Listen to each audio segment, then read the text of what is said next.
that these statements even happened. The judge is going to instruct you that in determining the credibility of witnesses, their testimony in court, that to challenge their credibility, that we can offer proof of prior convictions. So you will have those in the back. A lot of charges were dismissed, but we know at least he's been convicted of escape, probation violation, because he said he was back on a probation violation, escape, aggravated assault on a police officer, theft by receiving, theft by taking, interference with government property, burglary, and possession of a firearm by a convicted felon. He's had a lot of charges. Sure, he needed some help before he went to court on the escape charge. You heard tons and tons of evidence about searches on the computer, about going to a site where you could get police reports. Well, we know about that same time the issue with Miss Bates came up. So it was inferred by the questioning and the answers that he was looking for police reports on this case. But again, we don't know that. Of course, following the case to see what's up, see what's going on with this case. And his gun was missing. We heard a lot about walking times during different time periods. Some of those were when he was back at his apartment, not on 316. So Miles' statement. Now we do know that he lied in his statement. He said he wasn't in the woods. He never got out of his car. Well, we know that that's a lie. But there are some truths that the other evidence, other testimony that you heard supports. Well, he told you about his career path. ROTC, he was in the military cop. He had worked at Forsyth, and then he went to Dunwoody. He wanted to be on SWAT. So you heard all that. He told you about watching Zenobia because she had cheated on him. And Zenobia did chase him. She said that on the stand. She said, yeah, I saw him, I followed him, I blocked him in. And he said, I did not kill her. I'm glad they actually pointed this out to you. They said versus she said. Obviously, he talked with her. He did say she, they, and changed it. But that just proves that he had a conversation with her. If you're going to kidnap somebody, you're not going to have a conversation with them. You're going to grab them and throw them in the trunk or the car. He had a conversation with her. And of course, they knew each other. On at least 2 prior occasions that witnesses told you about today, or over the last 2 weeks in court. And he was very nervous. Of course he was nervous. Everything was coming down at that time. He was very nervous. They were right up on him with his back against the wall.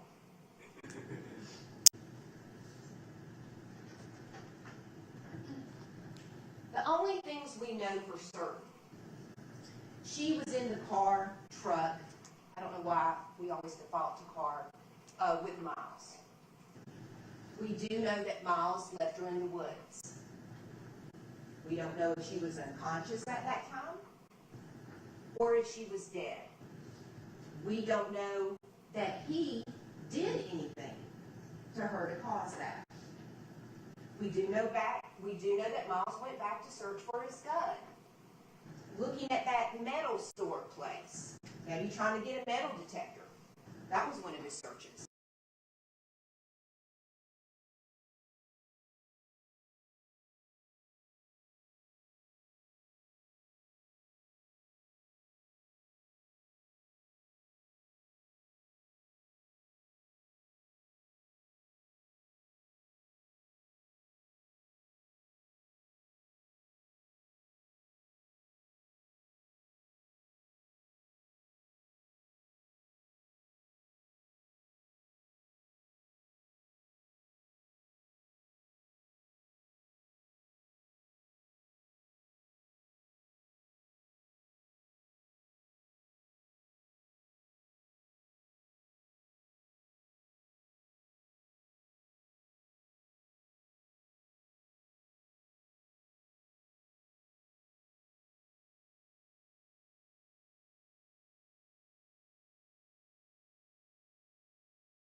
enough for a search warrant then, surely on this case they could have gotten a search warrant. No phone records to show that he was tied to that at all.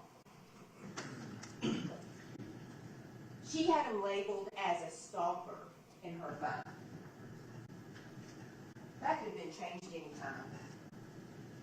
We all know you can change your profile picture day to day to day. Why not show us the text messages? We saw, what, 3 pages of where he's like, you know, you want to hook up or whatever?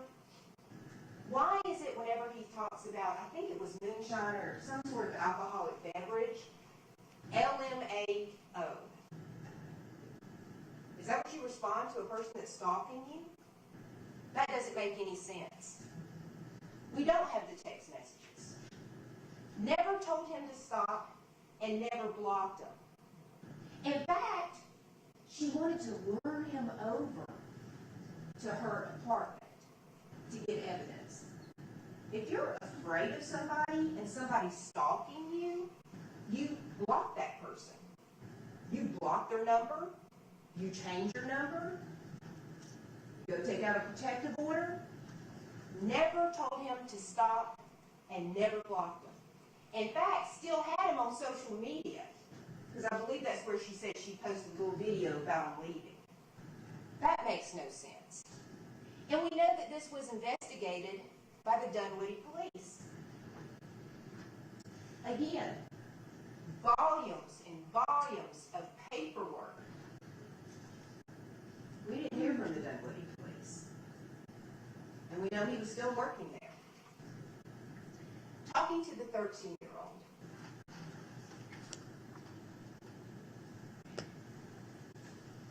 I expect the state is going to come and run this into one statement. But if you listen to that, there were different components to this. First, someone could pick you up and rape you. Conversation, conversation. Find you in the woods somewhere. Conversation, conversation. Throw you in a van and we will never find you again. Further down in the conversation. And think about that. As an adult, when you're fussing at a child from running away, that would be exactly what you would say. Somebody could pick you up and rape you and dump you somewhere and we'd never find you again. What does that show? What do any of these show?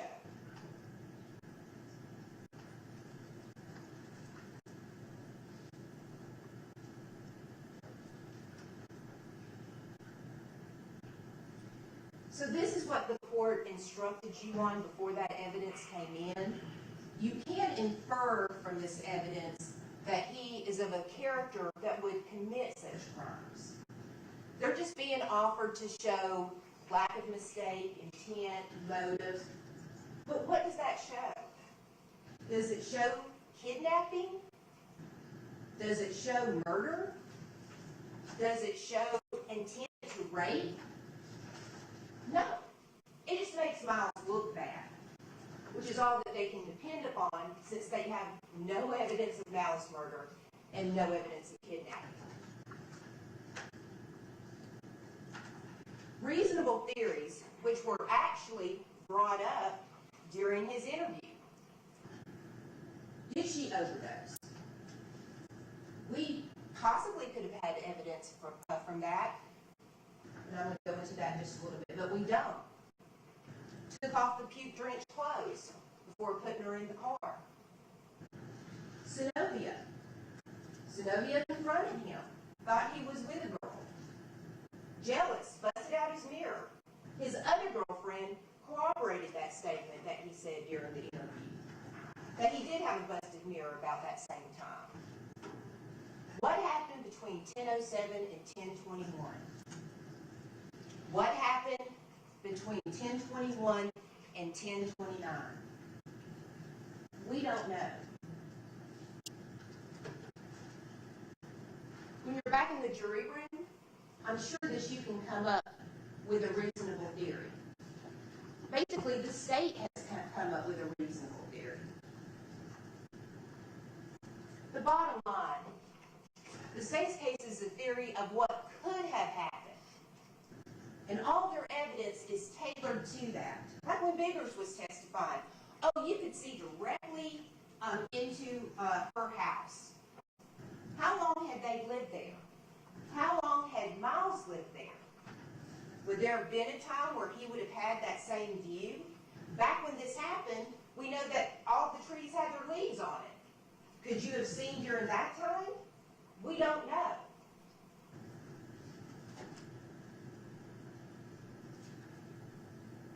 They themselves gave reasonable theories during that interview based upon the evidence that they had. Him being in the woods and his gun being found there. Did she overdose?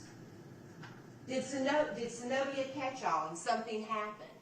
Were you having a relationship with her and Zenobia came up? Whatever. But if there is another theory, it doesn't have to be more probable than something else, but any reasonable theory means you must find him not guilty. We don't know if she overdosed, and we could have. It was never treated as a possible overdose because of the body being in the woods and not having clothes. However, we could have known what she was on that night. No bone marrow testing. No, I'm going to object at this point. Dr. Terry was on the stand. Ms. Gray could have asked her all these questions, but the facts, not evidence Ms. Gray knows it. And I'm gonna strike that. Your Honor, they did recover hair. I understand, and Dr. Terry was here, and her assistant was here, and you could have asked about those tests. So I'm not going to allow you. We don't have any results from any testing. Ms. Strait, you could have asked if tests were done, and you didn't. So I don't want to stop you in your closing again, but you have to rely on the evidence in this case. They had hair. No cause of death. And it is completely speculation at this point. Unfortunately, we don't know how this young lady died. To authorize a conviction on circumstantial evidence, the proved facts must not only be consistent with the theory of guilt, but also exclude every other reasonable theory. Are there other reasonable theories? Absolutely.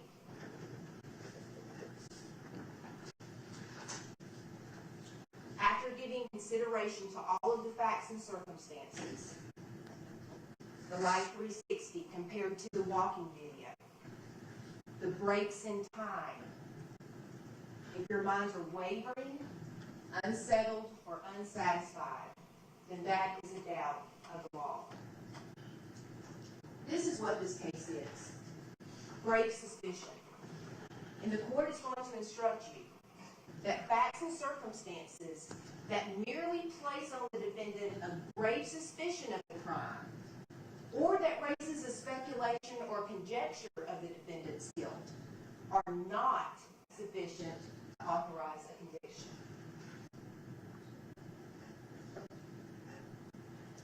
This case was very, very emotional for everyone involved. But the judge is going to instruct you that you cannot consider sympathy. My heart broke when Jasmine and the mother were on the stand. I have daughters. Some of you may have daughters. That is the worst nightmare. The fact that he left her out there is one of the most disgusting things I've ever heard in my life. No matter what happened to her. That they went through 7 months of searching for her. That Detective Carter, she was on the stand for a long time. She worked hard on this case. Biggers worked hard on this case. All the police man-hours. But all we have is grave suspicion. It's okay not to like Miles. Think he's disgusting. thinks he's a terrible police officer, whatever. It's okay. And it's okay to feel sick when you realize that there are other reasonable theories and that you have to return a verdict of not guilty. Now, during jury selection, we always ask questions about leader versus follower, analytical, work in HR, supervise people. And oftentimes jurors have always asked afterwards, I was wondering why y'all ask those types of questions. It's because, especially in a case like this, where the emotions are so high, we need people who can make tough decisions. Decisions that you may hate to make. The truth of this case is we just don't know. We just don't know. Now, the state, sometimes, it's been a long time since I've had a case with these prosecutors, oftentimes they'll get up and say, it's not your job to seek doubt. I disagree. How do you know if there is doubt if you don't go through it all and seek doubt? Maybe, could haves, grave suspicion is not beyond a reasonable doubt. I urge you to listen to the law as the court gives you. Go back in the jury room and think about this case. It is very important, not only to the state, not only to Susana's family, and regardless of what you think of him, it's very important to that young man right there. Is there another reasonable theory other than what the state has presented? Is there any evidence of malice in murder, an intent to kill? Is there any evidence of intent to kidnap, or kidnapping, or of rape? There is not. And based upon the law and the facts of this case, the law compels you and orders you, pursuant to your oath, to enter a verdict of not guilty, except for count 5. Thank you.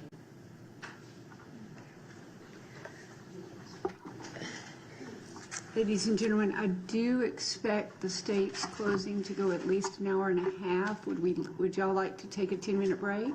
Okay, let's take a 10-minute break, and then the state can close.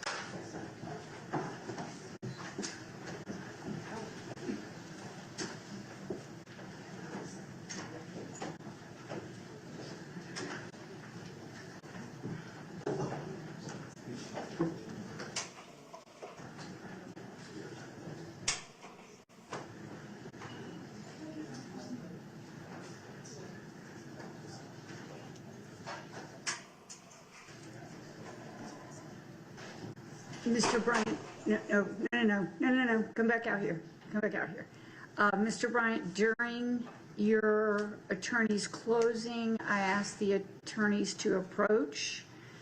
It is not my policy to interrupt in closing, and I prefer to have no objections, as I'm sure both parties. But there were some objections drawn, and I asked the attorneys to come to the bench, and I told Ms. Drake that she needed to use the evidence that was presented at trial, that I didn't want to have to stop her in front of the jury, which I did later. And the objection, I believe, was drawn when she stated that you were terrified. And the objection was that that was not a fact in evidence. And I brought the parties up because I don't like to disturb closings. That was the only bench conference we had during Ms. Drake's closing. Okay. Is that correct, Ms. Drake? Yes, ma'am, it is. Is that correct, Mr. Delphine? Okay. All right. We'll be back in 10 minutes. I believe the state had another issue. Oh, I'm sorry. It's just the jury charges, Your Honor. Mr. Drake, in her closing argument, I think probably copied and pasted from the charges that are going to be given. on there, so I didn't have any objection to that until I read it and realized that there's an error in the charge. And so on page 9, for the charge on other crimes, wrongs, or acts, in the second paragraph, and I'll wait till you get there.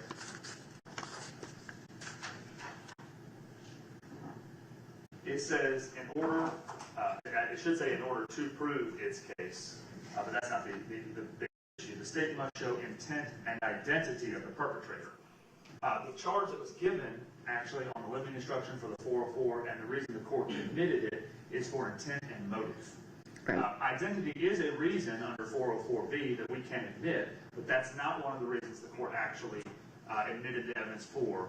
And so Ms. Drake's slide, actually, I think copied and pasted this exactly. I didn't want to object at that point because we could address it now when the court charges the actual jury. But I think we should remove identity of the perpetrator and replace that with motive. Okay, so we're going to replace it. In order to prove its case, the state must show intent. And I think it's may show. It may show, yeah. And identity, because we don't have to show that with 404B evidence. We may show intent and motive. May show intent and motive of the perpetrator. I think I'm wrong again. I think it actually needs to read must show intent and may show motive. Right. I think that's the correct. Everybody has to be seated in the courtroom. Be seated in the courtroom. You have to be seated in the courtroom. You cannot be in the courtroom unless you're seated.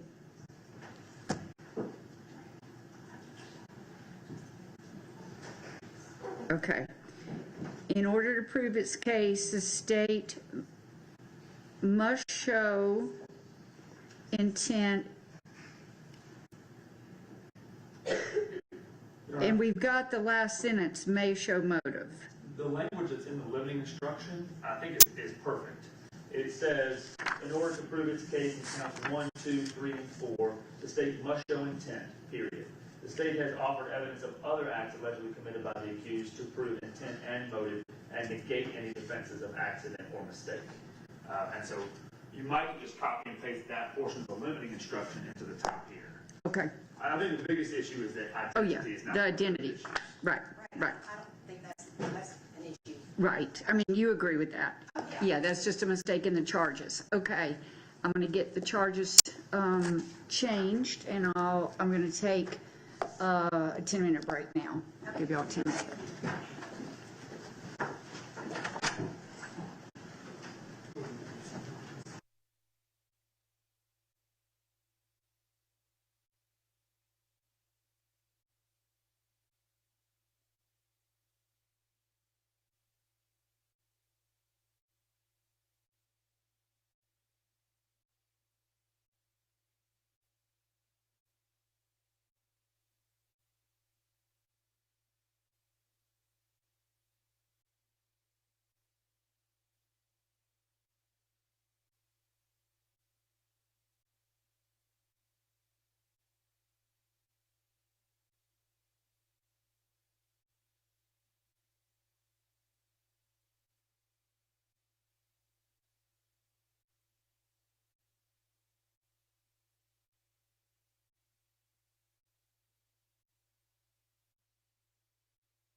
officer said he was nervous, and he appeared nervous.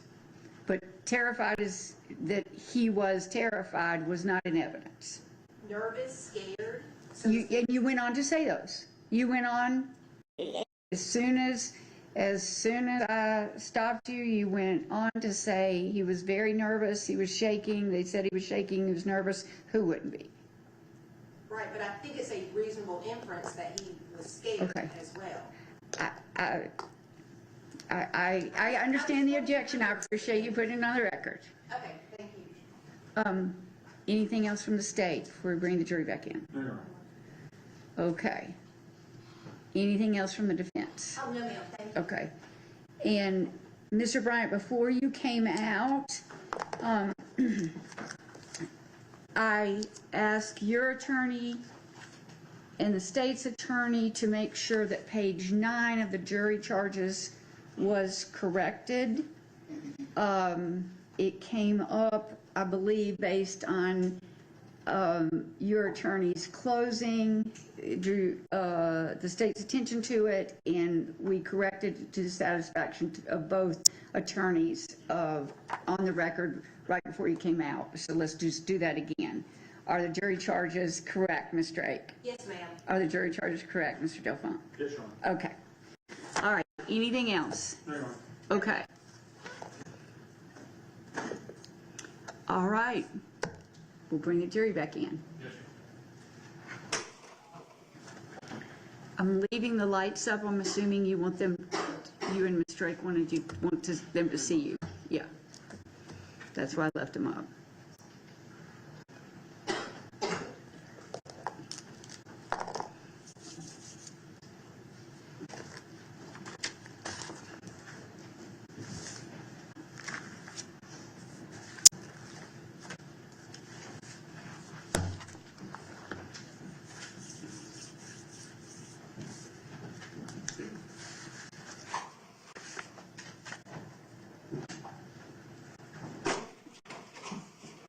Ladies and gentlemen, I'm sorry I kept you a little bit longer than I said for that break. We had a couple things come up that we had to deal with before the state presents its closing. All right, you ready? Yes, Your Honor. May I proceed? Absolutely.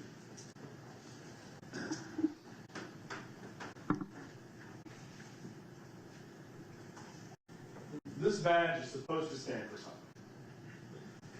It's supposed to stand for the obligation somebody takes to serve and to protect their community. Every officer takes that sworn statement. It's on the side of police cars. They are to serve and to protect. That flag, the United States flag, means something.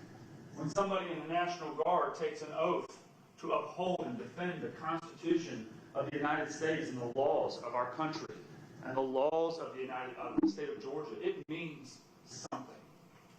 But to the defendant, it meant nothing.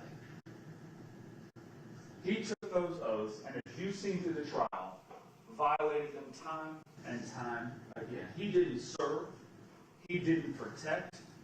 He abused. He took his power, he took his badge, and he used that to violate the law. He used that to murder. He is a cop-turned killer.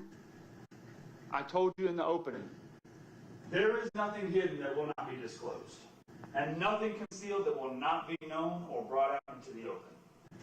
I am certain that the defendant hoped this would never come to light. Hoped that nobody would ever find his gun laying in the woods next to Susana's murdered body. But the reality is it has come to light. And he faces justice now. Despite having hidden, covered up, lied, stolen, he faces justice now before you. Ms. Drake went over from the law. The judge is going to give you this document. This document is 21 pages of the law. It's going to charge you about every area of the law that you should consider. Ms. Drake went over several of those And I want to point out a few that I think are important. I don't want to spend a lot of time on them because you're going to have them. You have a copy of them, each of you will. You'll be able to read them exactly and precisely for yourself. But there are a few tenets of the law that form and frame how trials happen, how you should consider the evidence in this case, what your obligations and responsibilities are. The charges in the indictment, malice murder. What does it mean? What is malice murder? We oftentimes, in Georgia, we have a unique system. We have two different charges for murder. It's malice murder and felony murder. In other states, you may hear first or second or third degree murder or premeditated murder. Those don't exist in Georgia. There are just two. It's malice murder and felony murder. And both of them are charged in this case. And I think it's important for you to understand what those mean and what the elements are. Here it says, and you'll have this charge in the jury room, it says exactly this, that it requires, you find the defendant caused the death of Susana Morales. He did so unlawfully and with malice aforethought. Right? That's a legal phrase. It's in the law and it's in the statute. It says malice aforethought. But what is that? What is malice? This is what it is. It's when someone acted with deliberate intention to unlawfully take the life of another person. You'll read in there, it's not premeditation. It doesn't mean that this had to be months or weeks or days or even hours of premeditation. It means it can happen in a moment. But it has to be intentional. Right? And that's what malice means. You're going to get the full charge in there, and you can read it. In this case, we believe that the defendant acted with malice, that he intentionally took and snatched the life of Susana Morales on July 26th of 2022. There is felony murder. Felony murder happens when somebody causes the death of another person while committing a felony. And it doesn't require malice. You don't have to find that he intentionally did it. It could be accidental in felony murder. It could be an accident. I didn't mean to kill her, but in the commission of a felony, she died. That's the definition of felony murder. It's charged in all kinds of instances. In this case, it is charged that he kidnapped Susana Morales. We're going to get to the fact, Mr. Drake brought up that there's no evidence of kidnapping. And I strongly disagree. And I will show you exactly what that evidence is. But the felony that the state has alleged is that the defendant was committing kidnapping. He took Susana. He took her, he threw her phone out of the car, and ultimately drove her all the way to Tequila, and where he killed and dropped her body. That is kidnapping. And if in that process of kidnapping her, she dies, that's felony murder. That's the definition. Kidnapping means to abduct or steal away Susana without his authority. Without his authority, without lawful authority. Not using a badge, he didn't arrest her. There's no police report. He didn't arrest her or lawfully take her with his badge as a police officer. Unlawfully, without authority, took Susana Morales, held her against her will, and it caused any sort of bodily injury. It could be a scratch. In this case, it's her death. Attempted rape. Rape is a pretty obvious crime and what it means. It means to forcibly have sex with a man, forcibly raping and having sex with a woman against her will. Right? And there's a charge on it in there, the full definition of what rape is. What is attempted rape? What means you attempted to do that? We don't have to prove, and we're not alleging that he followed through, that he actually did. And as we'll get into it here, the reason we didn't allege that is that over the passage of 196 days, Susana's body completely deteriorated. She was 100% skeletal. Couldn't recover semen. You can't recover forensic evidence of that nature on a body that's completely skeletal. And so there is no way to prove that he actually raped her. The charge is attempted rape. And what attempt means is that you have to commit some sort of substantial step further the crime. Right? I can't just think about it. It's not just a thought crime that he wanted to rape her or that he thought about raping her. That's not enough. Attempted rape means he took a step towards doing it. And in here, the step is that he kidnapped her. And as we'll go over here in just a little bit, her body is found completely naked. No clothes whatsoever on her body. And lastly, false report of a crime. This requires that he willfully and knowingly made a false report of theft to Officer Merkley with the Gwinnett County Police Department. Ms. Drake told you he's guilty of that. Right? That might be the easiest obligation you have, but it's significant that she said it. Right? We're gonna watch portions of his interview. You're gonna get to see here in just a second again what he said. But he lied. Repeatedly. Over and over and over and over again to detectives. Not just one detective, not just two detectives, not three, 4 detectives. Lied for 3.5 hours about, I didn't drop the gun. It was taken. I promise. I wouldn't lie to you. What you will see at the end of this case is that the defendant doesn't know how to tell the truth. Everything he says is a lie. Everything in the interview he said is a lie. And if he's lying about that, ask yourself, why is Ms. Drake admitting that, but not admitting the other stuff? There's a charge on reasonable doubt.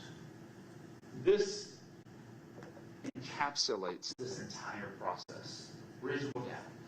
The state's burden, as Ms. Drake pointed out, in every criminal case, whether it's shoplifting or murder, is that we have to prove the defendant's guilt beyond a reasonable doubt. Right?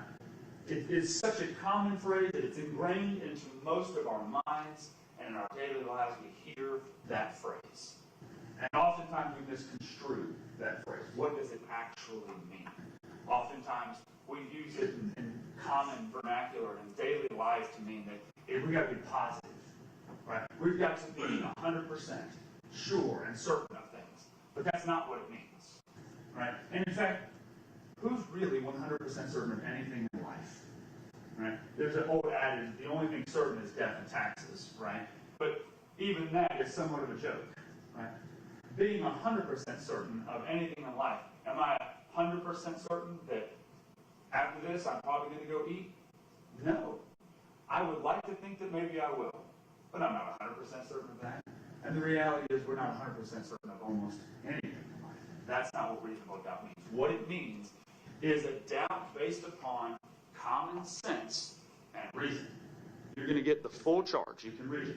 It is, as was previously stated, a doubt of a fair-minded, impartial juror honestly seeking the truth. Right? But a phrase that is very important here is common sense. I'm going to explain to you why that's important. It also means not beyond all doubt. It doesn't mean that you have to go back into that jury room and convince yourself beyond every single doubt of the defendant's guilt. That's not what reasonable doubt means. You are authorized to convict him even if you have a doubt. That's what the law is. It's a reasonable doubt. And we're going to talk about that. It's not a mathematical certainty. I do not have to foreclose every other possibility, as Ms. Drake said. You are not searching for doubt. Ms. Drake brought this up at the end of her closing. That is not the job of a juror, to go and search and come up with wild theories that could possibly be true. Right? That's not the job of a juror. Right? As you go back there, if you have reasonable doubts, ones that make sense based on your own common sense, those are reasonable doubts. And it's not vague or arbitrary. It means, and those are legal phrases that we use, but what that means, and you're going to see it in the charge, it means that it can't be something that's just, I can't place my finger on it, but it just seems like maybe there's a doubt, I don't know. It has to be something concrete that you point at with common sense and reason and arrive at. And the point here is that it is based on your common sense. You're going to read that in the charge. Why is that? Because in our jury system, we ask jurors to decide cases. for which they've never heard about or seen about, and based on evidence presented solely here in the courtroom. And how do you do that as a juror? Well, you don't walk through that door or that door and check your brain at the door. You are expected. We asked you to be on this jury. We selected you to be on the jury because you each bring with you your own life experiences and common sense, and you are to employ those in the reasoning and resolution of this case. I like to explain reasonable doubt this way. I look at this photograph and I ask, what made these tracks? Is it reasonable to think that a dog walking on the beach made these tracks? Yes, that's reasonable. And why is that reasonable? It's reasonable because I have life experience, and I have common sense, and I have a dog, and I've been to the beach, and I've seen a dog walk on the beach. And in my life, I've watched dogs walk on the beach, and I've seen what happens when a dog walks on the beach, and I've seen the paw prints that a dog leaves on the beach. That's reasonable for me to conclude that a dog made this. But let me ask you, is it possible something else did? Yeah, sure. It's possible that before I took this photograph, I came along with a fake dog leg and stamped dog prints in the sand as I walked along and then took this photograph. That's possible. But is that reasonable?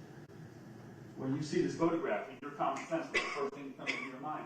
It's that a dog was walking on the beach and left these prints. And you arrive at that conclusion because it's common sense. In much the same way, my children, who made this mess? I am certain that my children would love for me to believe that they didn't make this mess, right? That instead, maybe burglars broke into my house and went up into my son and my daughter's room, messed everything up, and nothing else in the house. They only messed up there. Maybe my children would like me to believe that, right? But is that reasonable? Well, the answer is no, right? And why?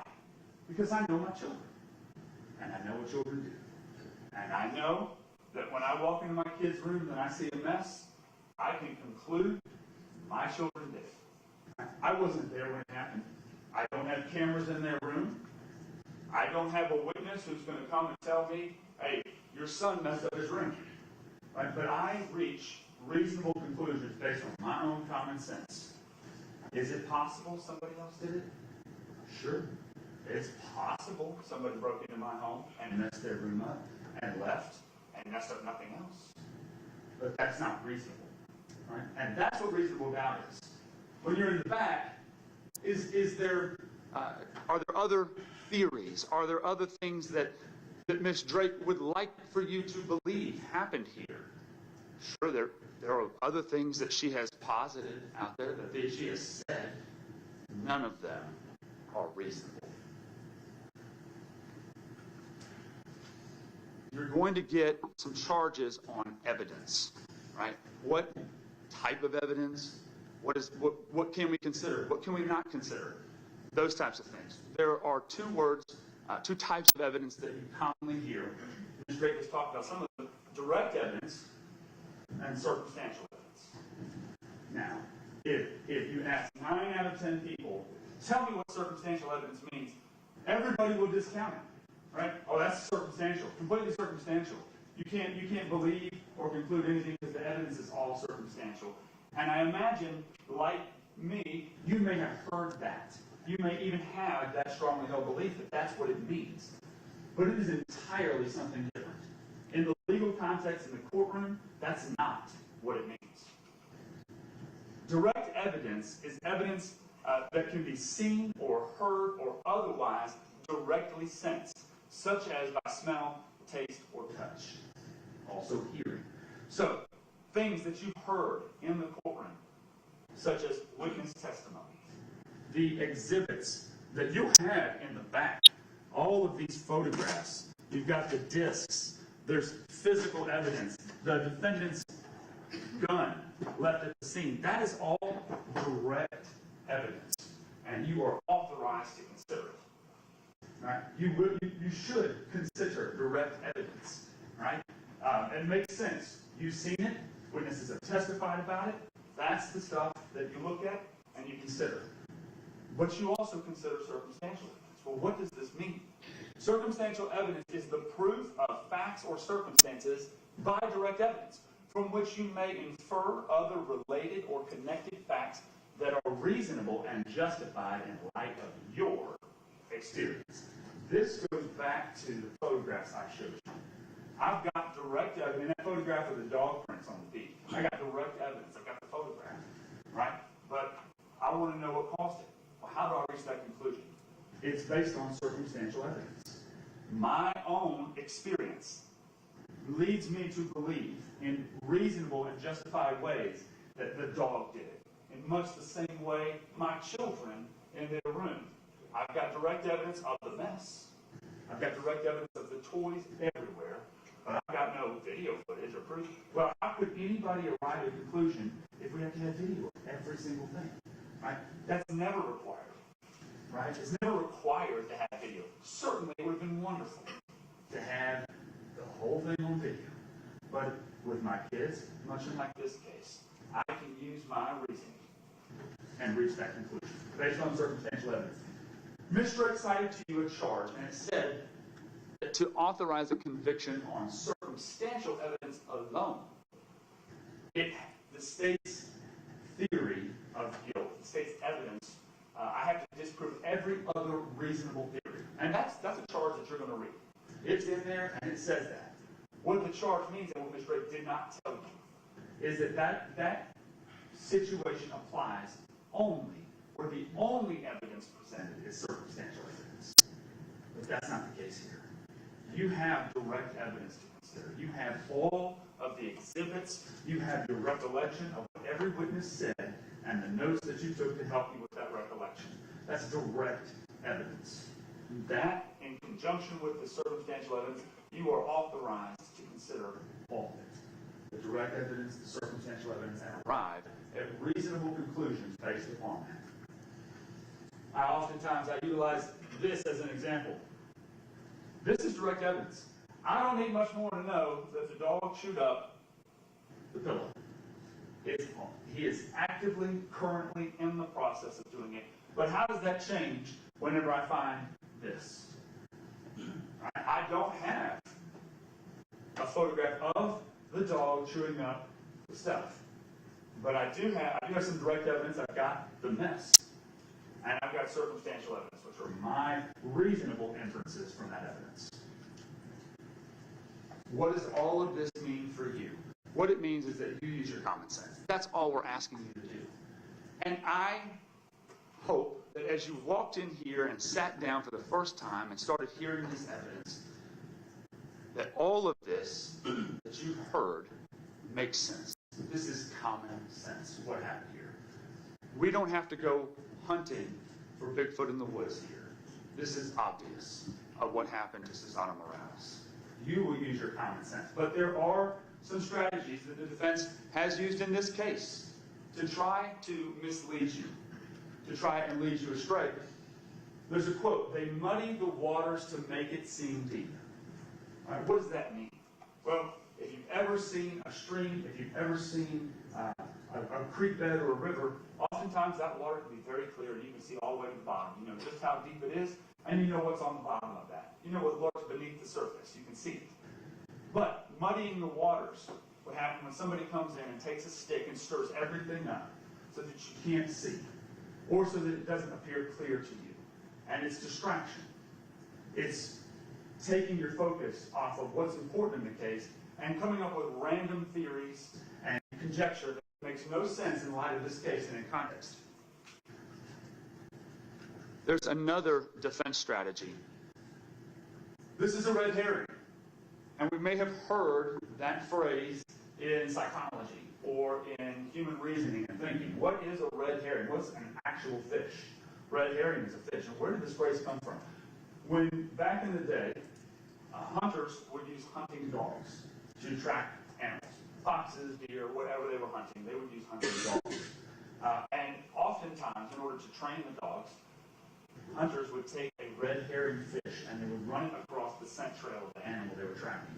The whole point of that was to train the dog to ignore the scent of the red herring, because dogs could pick up on scent, and they would follow the red herring trail, and they would not follow the right trail to what they were hunting, right? And that's where the phrase came from. What it is the injection of irrelevant or unsupported facts, in this case, by the defense, that is meant to take you off the path, out of the hunt. It is meant to take you down some side path that makes no sense and hopefully distract you from the truth in this case. For instance, in this case, a focus on Synovia. That's a red herring. You'll hear again here in a moment, but you already heard from the defendant in his interview. She had nothing to do with it. Her phone records and his phone records, she's in Doraville and down at Peachtree Corners while he is out at the scene with her body. There's no questioning of Synovia on the stand whatsoever about, did you do this? Were you involved? Did you kill her? The defendant told you in his interview she had nothing to do with it. She didn't kill Susana. But it's a red herring, right? If we can distract you, if we can take you off course to something that doesn't matter, that's just not an issue in the case. Another one, and this is a big one. Drugs. What testimony did you hear about drugs? You heard that Susana liked to smoke marijuana.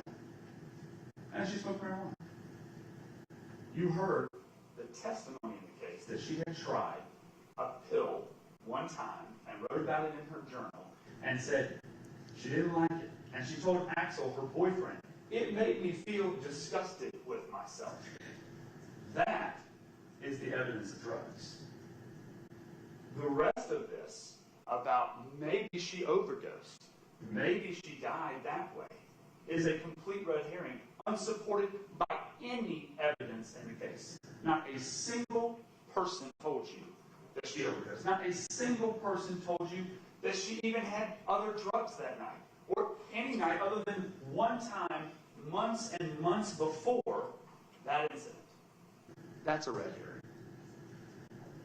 But these are the defense strategies. And the reality is, when the evidence in the case is so overwhelming, when it points so dramatically to one conclusion, to one person, the defendant, Miles Bryant, as being the only person involved and responsible for Susana's death, what other choice does she have? What other choice is there than to throw out possibilities and theories that have absolutely no support? There is no other evidence. There is no other support and no other conclusion that you can reach, and we'll get to that. I want to take you through a timeline of Susana's murder. What we know about the timeline is that around 7 p.m. she left for Kelly's house. Right, how do we know that? Well, her mother, Maria, when she took the stand and said she left, she said 6 o'clock. That was what she said. But the phone record's very clear. She said, I called her about 10 or 15 minutes later after she left to make sure she had gotten to Esmeralda's house. Right? We all know she didn't go to Esmeralda's house. She went to Kelly's house. But she called her 10 or 15 minutes later. Well, that's at 7:17 p.m. Mom called her. At 7:17, you heard that evidence. Right? You got to see Investigator Wilbanks map out for you that exact call as it came in at 7:17 p.m. And what it showed very clearly is that she's not at Kelly's house at that time. She's not over at Alyssa's house. She's in the area here of Singleton Road, where Investigator Wilbanks told you would be consistent with her walking down Singleton Road to go to the apartment complex. Right? That's at 7:17 p.m. From 7:28 to 9:58 p.m. We know that based on her Life 360, she is at the apartment complex, and she's with Kelly. And she's with Alyssa, and they're hanging out. They told you she was there with us, right? Nobody's got exact times. Nobody was putting their stopwatch on. I started my stopwatch when I started talking, just so I know how long I'm talking, but nobody does that in real life. They gave you an estimate of how long they thought they hung out, right? Around 10 o'clock, she went home, right? 9:30 to 10, I think is what they said, is what Kelly said. 9:30 to 10 o'clock, somewhere in that time frame. I walked her to the end of the neighborhood, and that's when she went home, right? And that's consistent with her Life 360. That shows her there. We have at this point 9:58 to 10:07. It shows this trip of her walking home, right? And it's at 9:58 to 10:07. What is, and we'll get to it here in a minute, but what is really interesting is, as Investigator Wilbanks talked to you about, this is based on cellular networks, it's based on when your phone picks it up, when it doesn't pick it up, but it shows several different points on here that are relevant, including that she's on Singleton Road, and then she is on Santa Ana Drive, which is where she lives. She is steps away from her home. She is steps away from being home. You saw this.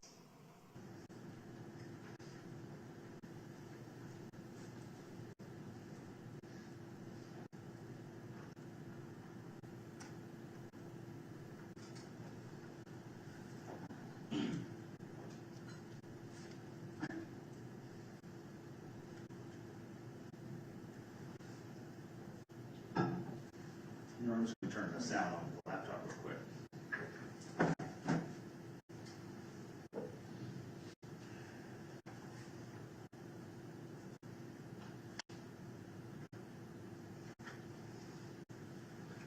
But you saw that. Next, what we know is that sometime during that period of time, She disappears. how do we know that? How do we know she disappeared? There's not a single phone call. There's not a single text message. There's not a single social media post, Not a comment, not a message to any friends, not reaching out to anyone ever again. the last Visible or physical or electronic trace of Susana's life is as she's walking. walking past King David County. That's it. After that, there is virtually no trace of her ever until she's found in the woods. It shows she made it back to Santa Ana Drive. She is literally, Kelly and Alyssa told you, the end of that night, they had a great night. There were no problems. There were no issues. She was walking home. She wanted to go home. They were all going to bed. There was no discussion of her going anywhere else. There was no discussion of her doing anything else other than going home. And in a particularly tender moment, they said, We thought we were going to see her the next day. We thought that we were going to hang out the next day. She made it all the way back to her road before something happened to her. before she immediately changes directions and ends up back in the defendant's own apartment complex. Alyssa and Kelly told you, they didn't see her the rest of the night. The Detective Carter told you, she knows no one else in the apartment complex. She has no other connections in that apartment complex. There is absolutely no reason that she would voluntarily go back to that apartment complex. There's no prior messages. There are no prior phone calls. There are no prior social media messages. The lifeblood of a teenage girl in communicating with friends and people who she knows. There's nothing ever in her lifetime connecting her to that apartment other than Alyssa and Kelly. But yet, and here's what's interesting. This trip is a 9-minute trip. 9:58 to 10:07. There is an impossibility for her to get from Santa Ana Drive back to here in that period of time without calling. You saw her walking all the way to Santa Ana. We know she walked to Santa Ana Drive. We know she passed the King David Academy because she's walking. But then almost in an instantaneous moment, she's back in Windstate Village Lane apartments, the Sterling Glen apartments where the defendant lives, where he not testified, but said to the detectives in the interview, he would post up all the time. He'd sit there in his truck and he'd monitor what's going on at the exits and in the parking lots. And he sits there. And she gets back there. It's impossible walking. Plus, there's no other camera footage. You've heard, they reviewed all the camera footage. She didn't walk back past King David Academy. She didn't voluntarily walk back to the apartment complex. But she ends up there. At 10:20, Ms. Briggs said, what happened between 10:21 and 10:29? We absolutely know. I absolutely know. Because we have the images of exactly what happened. She is traveling at 40 miles an hour down Singleton and Steve Reynolds Boulevard before there is a crash alert at the Oak Lock Trace neighborhood. That's exactly what happened. Her phone is traveling at 40 miles an hour. And you don't have to have any specialized training or knowledge to understand the human being can't walk or run that fast. She is in a moving vehicle. You heard testimony from Detective Carter, who has significant experience and understanding of Life 360. You don't get a crash alert by dropping your phone. Everybody told you that. We've dropped our phone. Nobody's ever gotten a crash alert. You don't get a crash alert by braking hard. There were no accidents that time. Objection, Your Honor. I believe that is misstating the evidence. You can get a crash alert from hard brake. Detective Carter testified to that.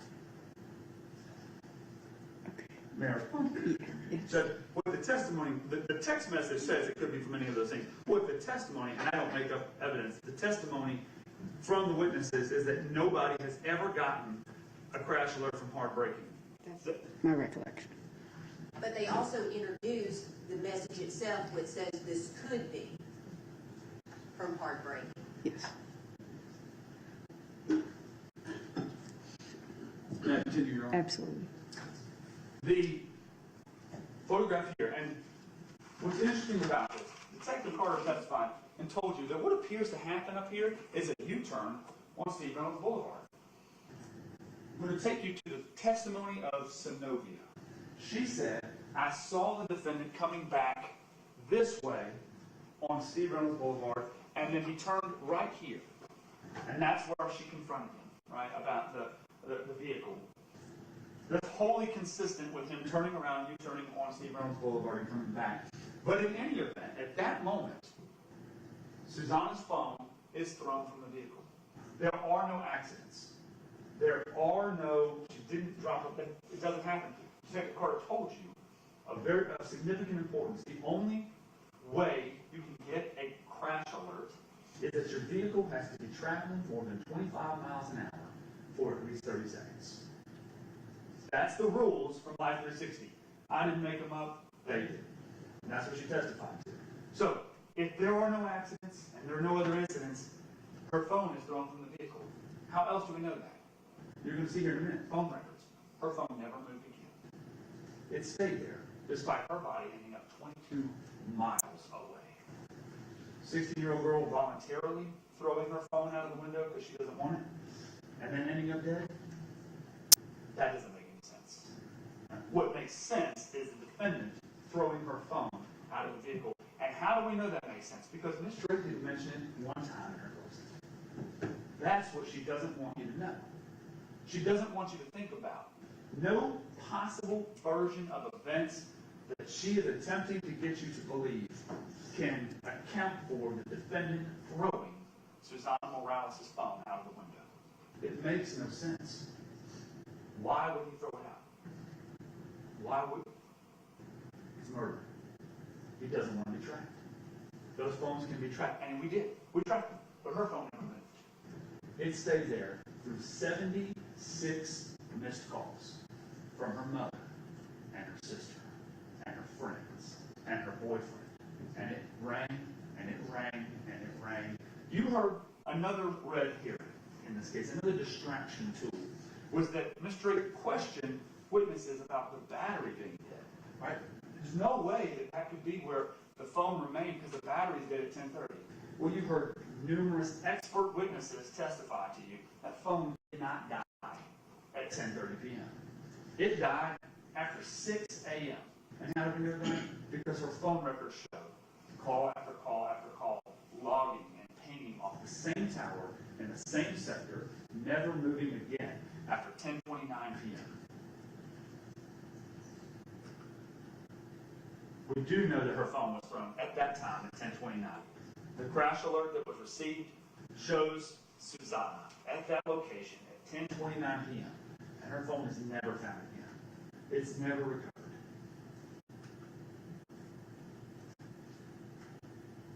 This is that area at Oak Lock Trace where that occurred. What's the next thing that happens? Right?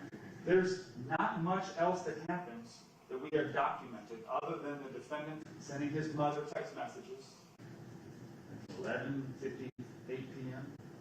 It's me Mom told you she never saw him. that night. No explanation as to why he sent that text message. I understand. We have a text message. That's the only other text message. That's the only other documented activity. Mr. Willis told you, I went through all his phone records. And for that period of time, now there were other phone records that showed him moving, if you recall the maps. Showed him moving a little after midnight From Norcross up to Interstate 85, to Highway 316, past the airport in Lawrenceville, all the way driving out to Tequila, Georgia, 22 miles away. from his house. At 12:52 a.m. It shows the defendant in the woods, exactly where Susana's body is located. By 12:52, he is in the woods in Tequila, Georgia, where his gun is recovered and Susana's body is found. We know he was there at least 6 minutes later because he's still hanging off the same tower at the same time, or 6 minutes later. Right. You'll recall His changing stories with Detective Carter. He initially said, I never went down 316. I drove around the Norcross area. I didn't go down past Lawrenceville and Highway 316. and then they confronted him with his records. Oh, this does look bad. I did go down Highway 316. That's what he said. I did go down Highway 316. Yeah, I did drive down that way. And yeah, okay, so maybe my home was around that area. But I just drove. I just drive everywhere. Right? And then it's, well, you're there for an extended period of time. It's not just 6 minutes. Uh-oh. You're in the exact same area. We're at 1:39 in the morning. So He's been there at this point for 47 minutes. in the woods with Susana's body and with his gun. That's not it. That shows you right there. And you heard Detective Poppy goes, well, that's not it, right? That can't be, you can't just have been sitting there. Because We had Detective Carter testify and tell you how long were those calls that he was out on? It was only one of them lasted, it was less than 10 minutes. The other ones weren't even answered. So we got 47 minutes, he's on the phone with Zenobia for less than 10. In one of these 4 calls, right there, where her body's at. 1:46. We're now 7 minutes later. 1:46 in the morning, he's still there. We're almost an hour of him there in Tequila, Georgia, with her body, his gun, in the woods. Again, there at 1:46 a.m. And then the next morning, Detective Carter told you she didn't ask him about this because she didn't have these records yet in the interview. He went back. He went back. Mr. Drake told you. He lied completely about the gun. He lied about the gun. He lied about dropping the gun in the woods. And he lied about, he went back. She told you that just a moment ago, that he went back. I didn't need her to tell you that, because we already told you that. He went back at 9:35. And you don't have to doubt why he went back. She told you why he went back. She told you he went into the woods. So despite his repeated statements to the police that he had never gone in the woods, that he was never out of his truck, that he only saw parked on the side of Highway 316, that he had nothing to do with this, complete fabrication. It's an absolute lie. Sergeant Georgetown said it best. That's a bold-faced lie. Everything you're saying is a bold-faced lie in that interview. Shows you here the next morning, back out there at 9:35. Well, what's significant about that?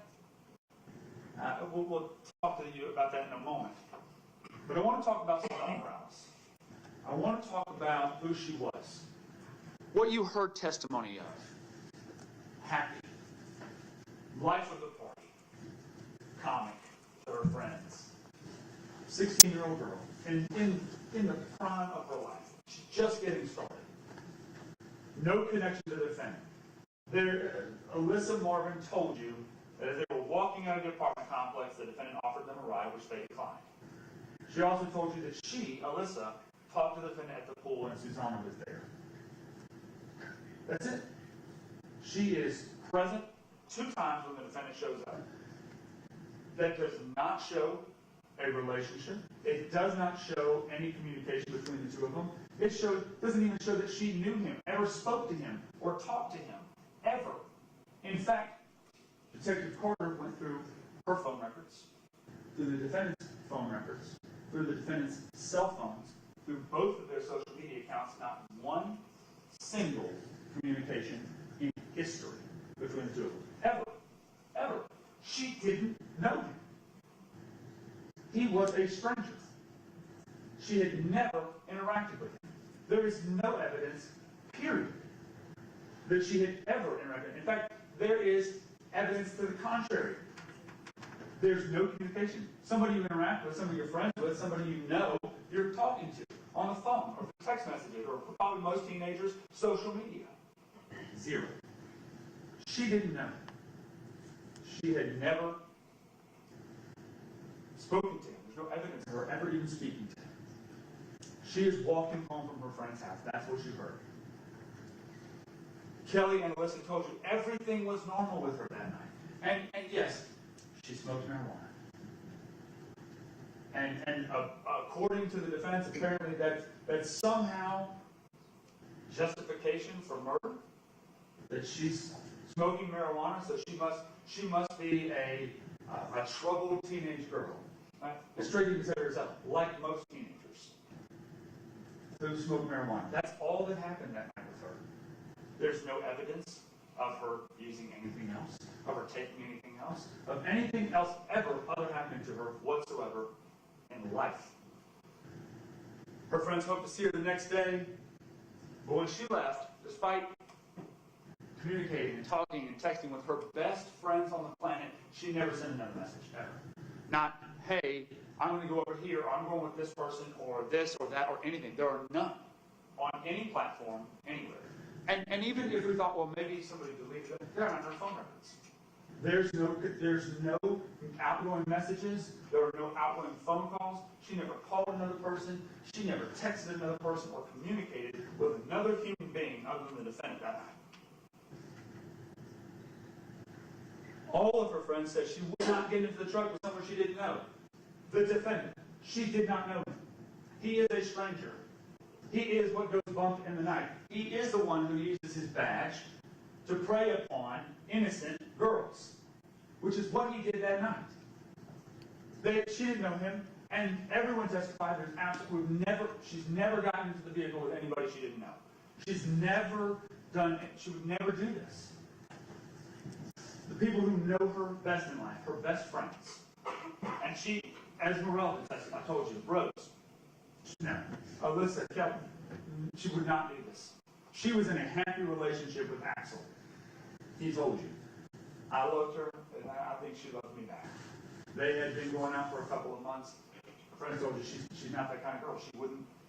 She had no evidence that she would ever just hook up with somebody else, someone random, particularly somebody she did not know, that she had never spoken to and never communicated with in her entire life.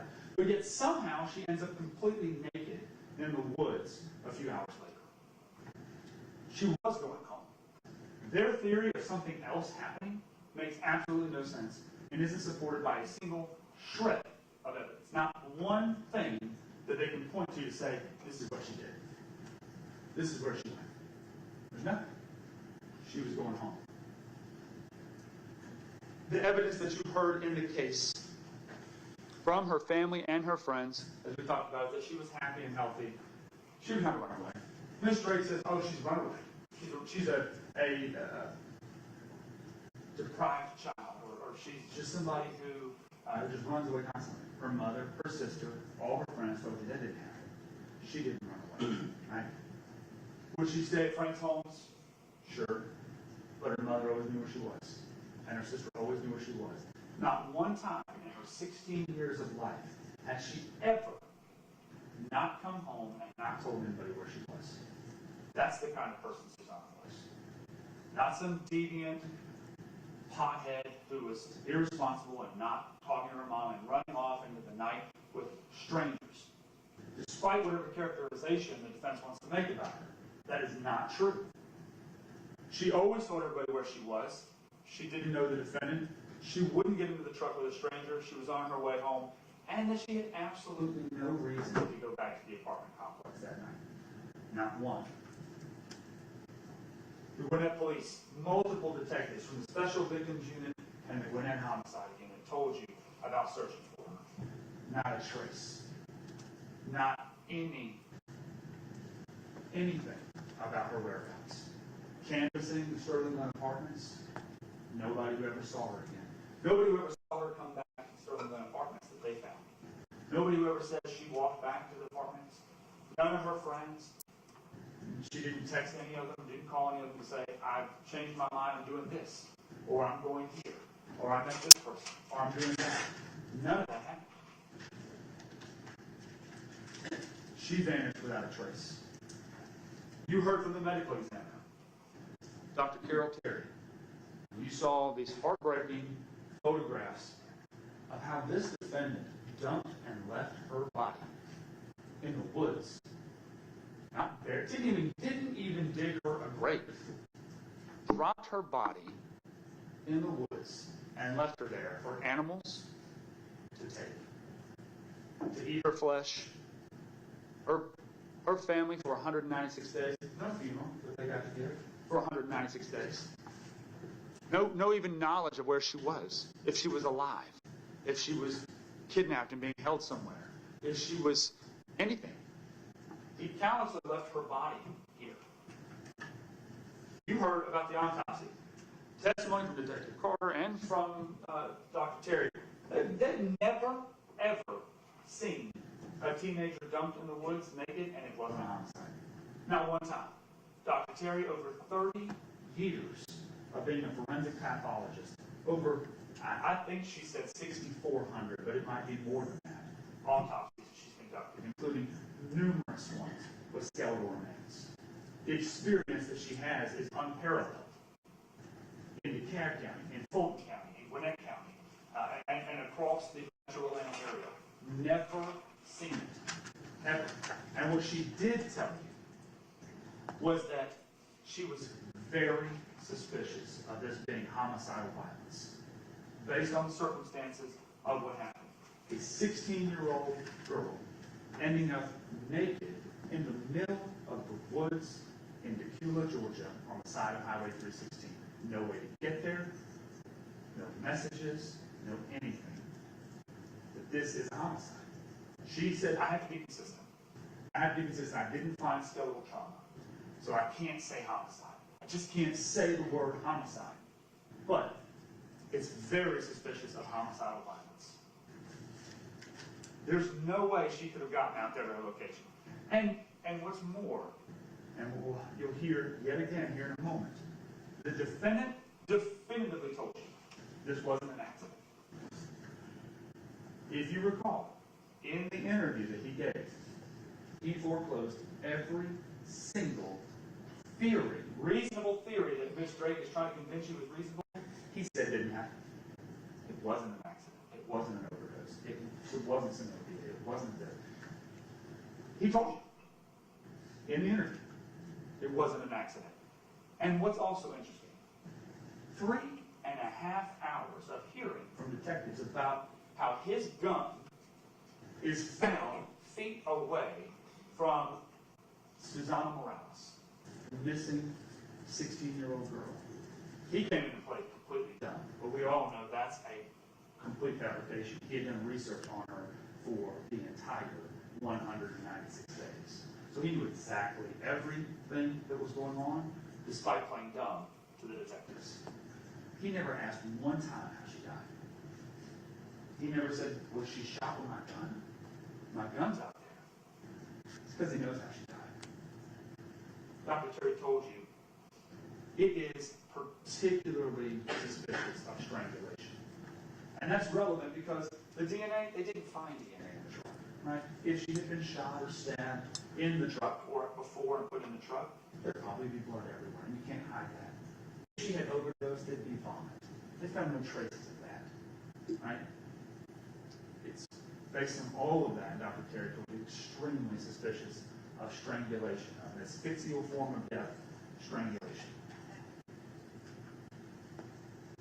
We found the defendant's gun. You see the photographs. You have the gun. It's his serial number reported stolen that night. The next night. This is him. So yesterday, I don't know what time, man. I went running around here. I did a bunch of stuff yesterday, and I came back. I went to the store and everything. I had it at the store, and I came back. I went running everything, and then my girl was finna leave. I was like, my wallet. I don't know where my wallet at. So I can't find my wallet. And then this morning, I worked Doraville. I was getting my dry cleaner. I got to work tonight, and then I looked on my floorboard, and the my Glock 19 holster is on the floorboard, and my Glock 19 is always together, you know. Right. So, oh, I hate to say it. I think I left my. They ain't smashed the window or nothing. I fucked around, left my door. A police officer sworn to tell the truth, to uphold the law, wears a badge, has the responsibilities and obligations that come with that. But yet, he's standing there telling another police officer a complete lie, an absolute fabrication, that he left his doors unlocked and somebody came and took his gun. And you don't even have to think hard about that one because Ms. Drake told you that's a complete lie. But he is standing there to another law enforcement officer. This isn't some just last-minute cover-up. This is him making significant, conscious decisions to lie and cover up and create some elaborate tale of what happened that night. This is at 10:30, approximately in the morning, July 27th. And what's important about that? At 9:35, he is in the woods. Less than an hour before he makes this report, he's in the woods looking for the gun. He's out there trying to find it as he dropped it. 9:43, he's already headed back at this point to his apartment complex. By 9:43, he's driving back on 316 past Lawrenceville, goes directly back to his apartment and calls the police to report the gun stolen. Innocent people don't do that. Innocent people don't call the police and make up wild allegations. You know, there's this line in his interview where he's, I wouldn't do this because I wouldn't want to jeopardize my career. That is complete nonsense. Every piece of evidence you've seen in this case is the defendant making a conscious decision not to torch his career. He doesn't care. He wants to use the badge. He wants to use the uniform to do whatever he wants to do to victimize women. That is the defendant. At 10:30, less than an hour after being in the woods, comes back and calls the Gwinnett County Police Department and sits there, cold and calculated, talking to Officer Merkley. You watch the whole video. Oh, I want to come work for Gwinnett County. Maybe I'll put in a thing, and they're just shooting the breeze. Like nothing ever happened. Absolutely nothing. It's unimaginable. This is at 10:30 in the morning. We're talking about 9 hours before this. He is in the woods dumping a lifeless, naked 16-year-old girl in the woods, and yet 9 hours later he is standing there just as fine as can be. It didn't affect me. You know what? I'm going to cover up the gun step too. And they were absolutely right in his interview. He did it because he knew that if they ever found the gun and he hadn't reported it stolen, he'd be prime suspect number one. But Detective Carter told you it almost worked, right? Because when they found the gun and they ran it and it had been stolen, they thought maybe it was the same person who did it, right? Maybe somebody broke into the apartment complex in his car, took the gun, and kidnapped Susana. Right? That was his plan, his calculated, manipulative decisions in order to mislead everybody who might look into his case. And 9 hours later, despite having carried her life or drugged her lifeless body through the woods and dropped it there, he's finally talking about coming to working for Gwinnett County. Coming to working for, because he's at Doraville. He's at the Doraville Police Department, where the chief got him a job. Because he knows the chief and played basketball with him. But just as fine as can be. It was last night, I was going around, I was going to the store, and then I don't know what happened to it. I had it last night when I was at the store. No, that's a complete lie. All of this is complete fabrication by the defendant. He lied about his wallet being stolen. I mean, for the life of me, the same day he reported it, he used his bank card in McDonald's to buy McDonald's. And again, another red herring. Maybe it could have been Apple Pay. No, it's not Apple Pay. Detective Carter told you. She got the same bank account. It doesn't show up this way. He used his bank card. You saw Officer Viat in his body camera video in January 2023. He had his wallet. He had his military ID. He had his police ID. He had all of his cards. He had his bank cards. You saw he never went to replace his driver's license. He's a police officer. You're going to have a driver's license. You know the law. You can't be driving around without a driver's license. You have to have it on your person. Never asked for a new driver's license. Ever. Complete lies about all of it. His phone records. What they do show is that night when Susana was taken and kidnapped, he was in the exact same area. Same tower, same sector, he's there. Yet, a few hours later, he's in the woods with her body. Her phone's not there. Her phone is back at where it was left and thrown out of the vehicle. You heard this phone call to Esmeralda. He blocked his phone number, his work phone number, his city of Doraville police-issued phone number to call one of the main witnesses in the case to Susana's disappearance, Esmeralda, her best friend. And he blocked, and just so that we can be sure that is working correctly, he calls his own personal phone seconds before to test it out, to make sure that it is working and that Star 67 is blocking his phone number. He doesn't identify himself as a police officer. He doesn't identify himself as a courtesy officer. He doesn't identify who he is or why he's interested. He just calls up Susana's best friend to pry into what the police know and what's going on with the case. Because this is July 30th. This is 3 days after he murdered her and dumped her body in the woods, that he is calling Esmeralda. As they're posting the flyers, anyone with information, please help. He didn't offer his help. He didn't offer his assistance. He didn't say, let me help look for her. Because he knew where she was. Because he had killed her and brought her out to the woods and left her body there.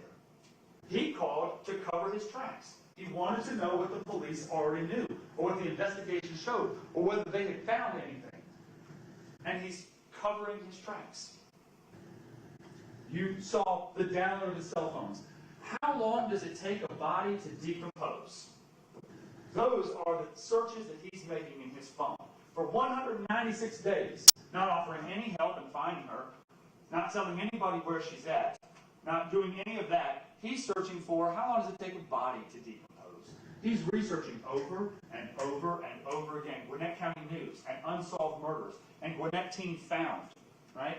Those are the searches that he's doing, right? They can stand up here and try to convince you of whatever now, but his own words, his own typing and texting into his phone shows what he's doing during this period of time.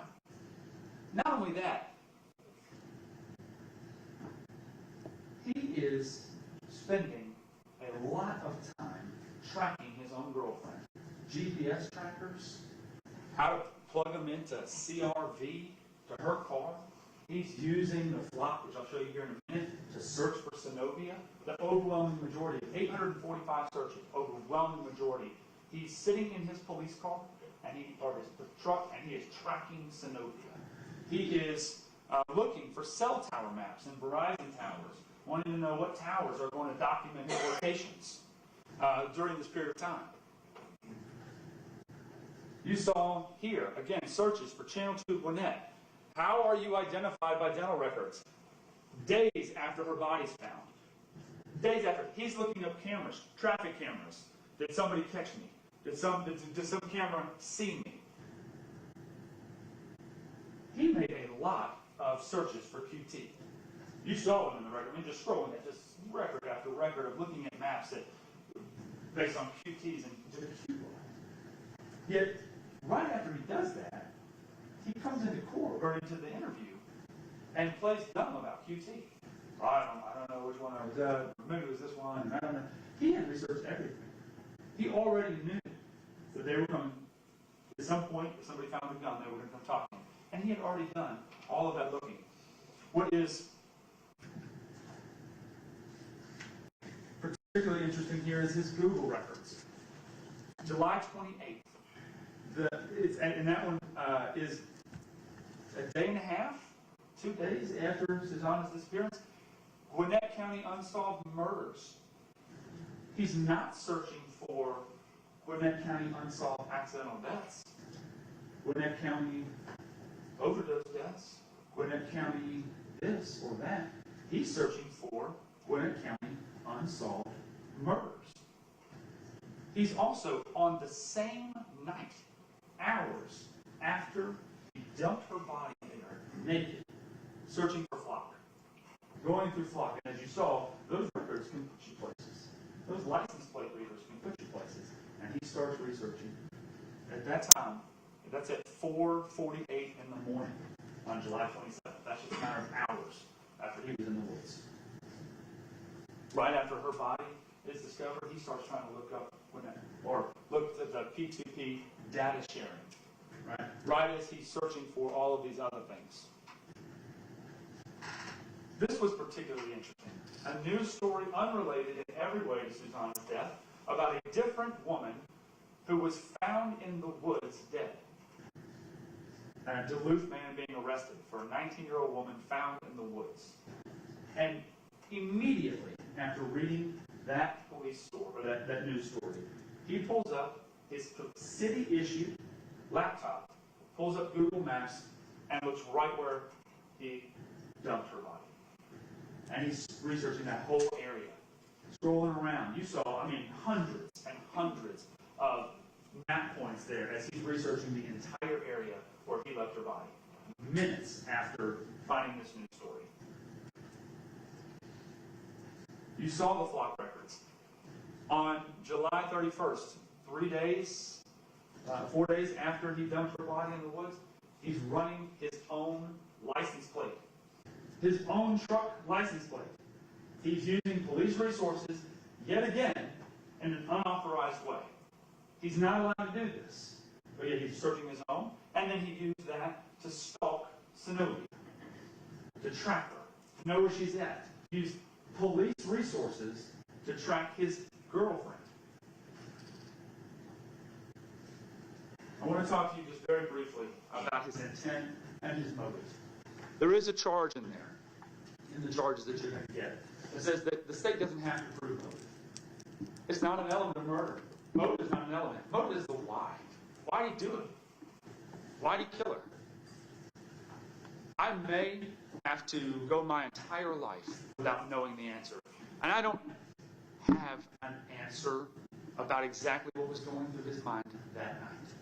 But we have some really good clues as to what it was.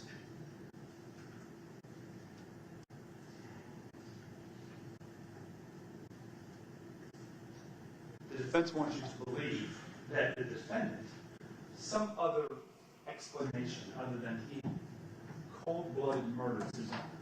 Maybe there's something else, despite not being able to point at any evidence of that. They want you to believe that.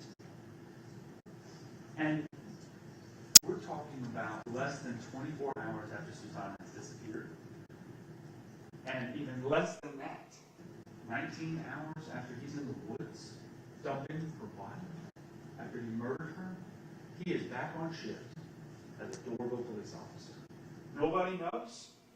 He's the only one, right?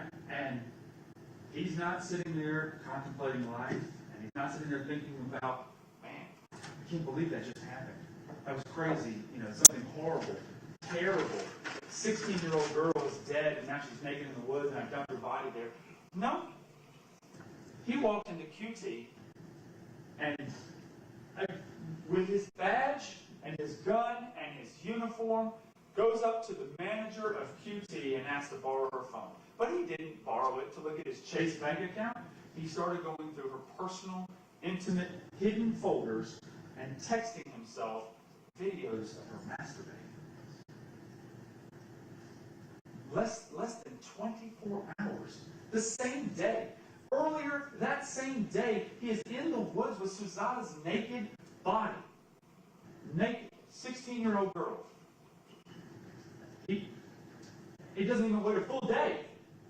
Not even one full day to go and steal sexual videos of another completely innocent woman. Susana was murdered, left there, and instead of showing any form of remorse, showing any signs of this being accidental or something else being responsible, he doubles down on his sexual deviancy and goes and steals sexual videos from Yesenia Lanes. And she testified to you, and I felt bad that she had to go on the stand and watch that in front of you. Those are her private, personal videos.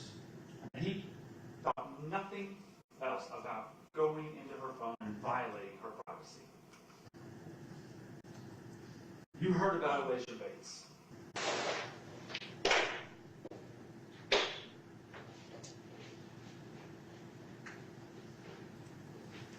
That's a police officer, y'all. Police officer, a National Guard member, wearing his military uniform, saying that, oh, she invited him over. You can see at the end of this, that door handle remains stuck in a down position. He tried to push the door open so hard, and that door handle wouldn't even return to an upright position. He tried to break into Alicia Bates' apartment, December 10th, 2022. This is after Susana. This is 5 months after he's left her there and her body has been rotting in the woods. He's stalking Alicia Bates. He wants you to believe that. Well, maybe there was some. Where are the text messages? You have to. There's them right there. Y'all can look at them. Alicia didn't invite him over. In fact, you got to see a screenshot from October 15th of 2022. It's in there. Go look at it and pull it up. October 15th, 2022. There's some text messages between the two of them. And that's the one where he says, "Hey, are you home? Let's link up. Let's hang out. I'll be around that area in a little bit. Right? I'm going to be there in a little bit." He had already been there. There's a screenshot of him there an hour before. He showed up unannounced to her apartment. When she wasn't there, he waited around and then texted her an hour later, "Hey, are you going to be around? I'm going to be in that area in a while." No, he was already there. You heard the 911 calls from Alicia, terrified, whispering that she's there with her boyfriend and a gun to defend herself. And why? Because the police never showed up. They never came out there when she called. She told you, they called me, but they didn't even send a car. Right? You heard the dispatcher on the phone, didn't believe her. Right? What? And that's interesting. The dispatcher didn't believe her. This doesn't make any sense. It's something else they're not telling me. Right? It doesn't make any sense. Why a uniformed police officer, a officer with the Doraville Police Department, a SWAT member, a National Guard member, would be stalking and harassing this young woman. She didn't invite him over. She didn't lead him on. There are no messages to that. She provided the messages between them. He keeps contacting her and wanting to hang out. And then after all of this is said and done, after he shows up, after the police are called, even the second time now she's called the police, and even after that, what does he do? He uses his police access for GCIC on his laptop to go in and pull Alicia Bates' information. Something that he cannot do. It is a violation of the law to do. He doesn't care about the law. He doesn't care about the law in any way. He said in his interview, "I don't like thieves. That's the kind of crime I want to investigate." He is a thief. He steals girls' photographs. He steals their personal identifying information, and he uses his police resources to do it. There's a statement he made in his interview, "I wouldn't do that. I have morals." No, sir, you don't. He doesn't have morals. He's not a moral man. He's not a good man. He's not a good officer. He's not a good National Guard member. He's evil. He's a monster and a predator. And he uses his badge and his uniform to do it.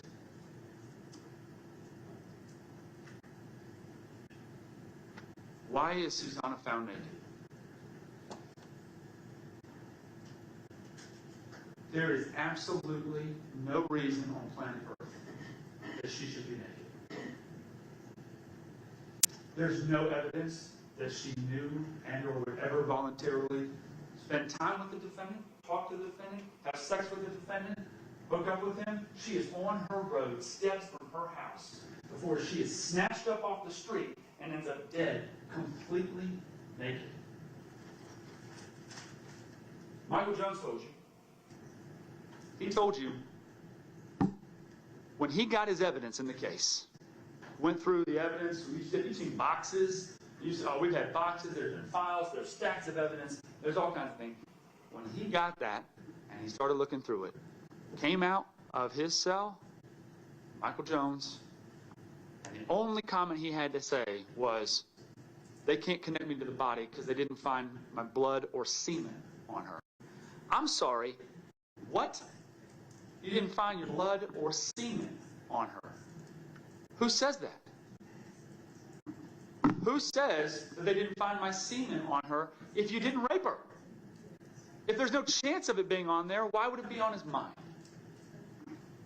It makes absolutely no sense. The reality is, Susana's a beautiful 16-year-old girl, and the defendant, who has a problem with preying on women, young women, beautiful women, snatched her off the street and raped her and dumped her body and killed her. And his only comment is that there's no, we can't tie him to the body because there's no blood or semen. Ms. Drake told you that the defendant came, or that Mr. Jones came forward before his sentencing on escape. And she's trying to convince you that maybe he had some kind of ulterior motive. That is a lie. Or maybe just a misstatement or misremembrance. I watched it again last night. Mr. Jones said, precisely, when she asked him, did you contact the DA's office before or after your escape? He said after. That's what he said. He had nothing to gain. He had nothing to...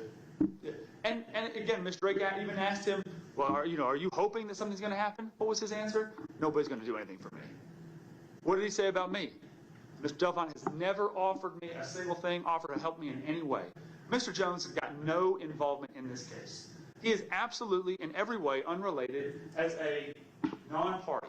He just so happened to know the defendant in the jail, and the defendant confided in him information that is, we can't tie him to the body because we don't have his blood or his semen.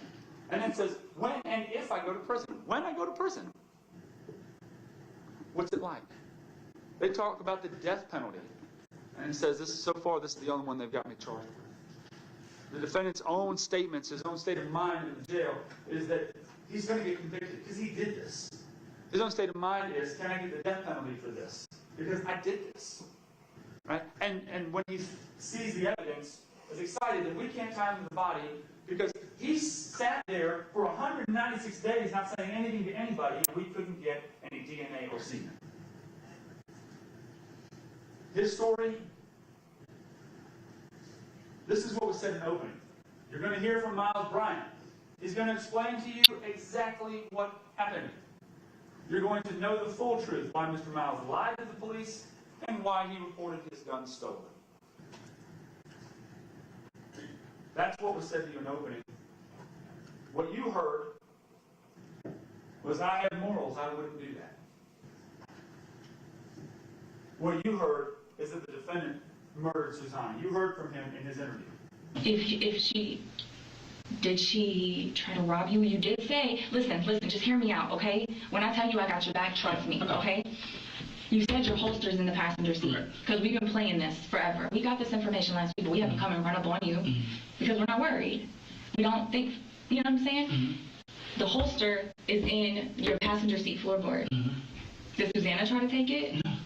No, I literally never seen it. Susana didn't try to rob him. This is the moment where you're like, okay, yes, I fucked up. That's not what I'm supposed to do. That's not what was supposed to happen. Her and I were together.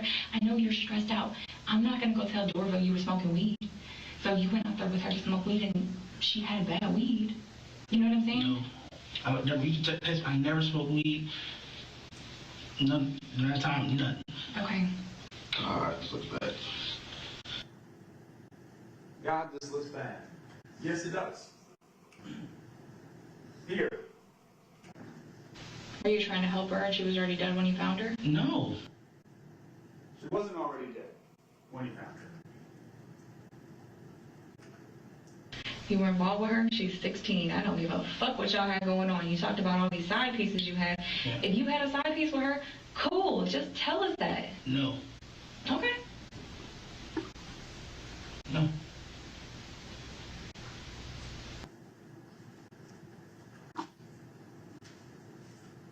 He tells you so? Did your girlfriend kill her? No. Did your girlfriend see her and then lose her shit and kill her? Then you're like, oh fuck, my girlfriend just killed her. Let me go dump this body out in the woods. No.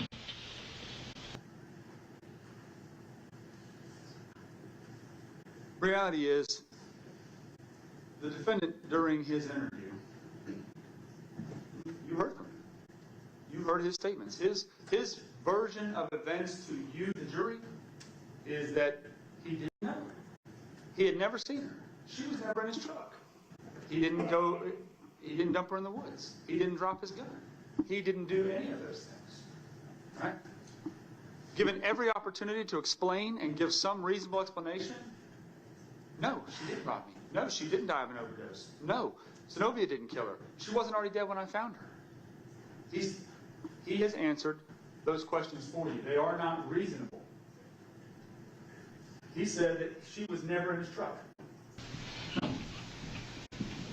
I literally was by myself. You talk to my girlfriend. When she came up to the front of my truck, stuff like that, nobody was in my truck. She wasn't there with you. Who? Your girlfriend wasn't there with you out there on 316. No, but when she came at the apartment complex stuff, nobody was in my truck. Nobody was in his truck. Well, that's an obvious lie. Mr. Drake's already told you he's guilty of the false report of a crime. What does that mean? It means he lied about his gun being taken out of his truck. Well, what does that mean? That means he dropped it in the woods. It had a light on it, and he dropped it in the woods, using it as a flashlight. And if he's out there in the woods with his gun at Susana's body, then he left her there. He dumped her naked body there. You can follow the bouncing ball. It's not hard. His says she was never in his truck. That's an obvious lie. He drove his truck out there with her dead body in it and dumped her out in the woods.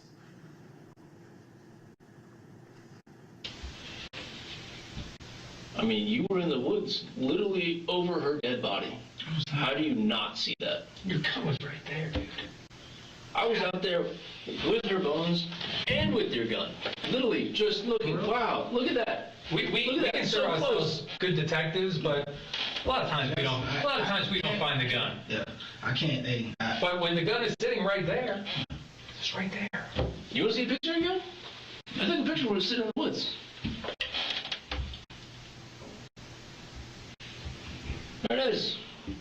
Not buried, not thrown, not hidden.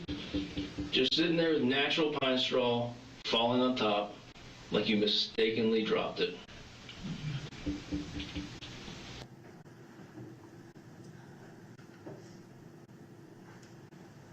He told you, I didn't make a false report of a crime.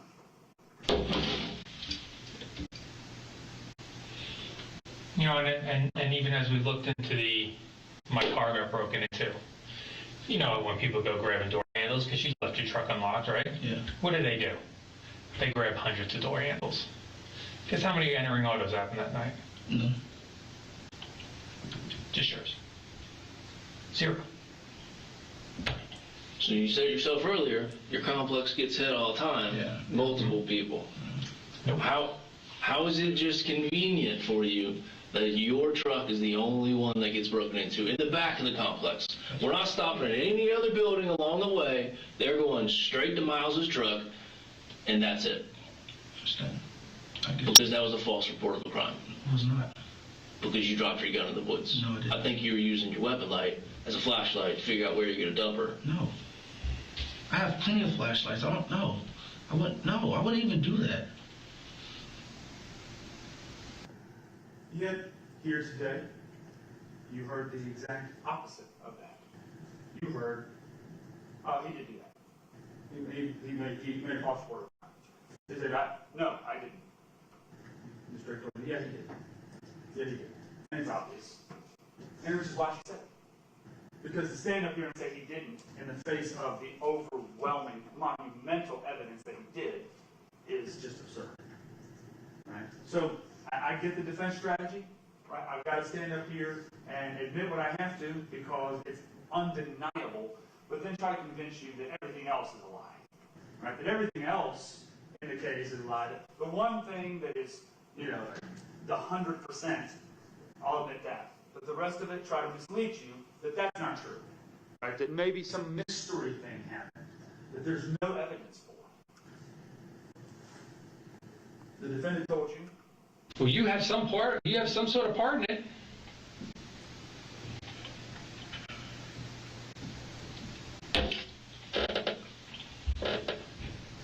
There's no other way you can have all this on this incident. There's no other way unless you have a part in it. I have no part in it. It's impossible. That's a bold-faced lie.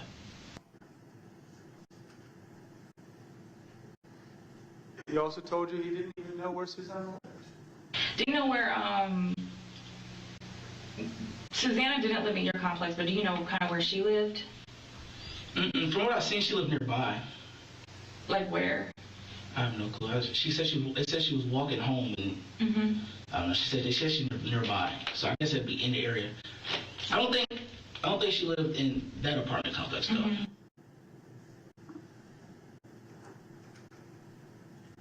And Ms. Drake brought up the fact in that previous clip, he slips up. He slips up and says, she said that she lived nearby. And his evidence for, they must have had a conversation. And I didn't say that they did. Ms. Drake said, in order to kidnap somebody, you just got to snatch them up out of the car, off the street. You just got to stop your truck and violently drag them into your vehicle. No, you don't. Did he offer her a ride to her house? I don't know. Right? There's no evidence of that. Did he talk to her? We don't know. There's no evidence of that. Right? What we do know is that once he encountered her, she never saw the light of day again. He snatched her up at some point and drove off with her, threw her phone out of the window, and killed her and dropped her lifeless body in the woods. That's what we know. And that there's no other reasonable explanation for his conduct that night. I created a list of the defendant's lies, and I had to create a list because there were so many. I couldn't count them on my hands. So I wrote them down. I didn't go into the woods. That's lie number one. I didn't stand over her body. That's a lie. I didn't drop my gun. That's a lie. My truck was broken into. That's a lie. My truck was unlocked. That's a lie. My holster was on the floor and wasn't, somebody took the gun out of my holster. That's a lie. My wallet was taken. That's a lie.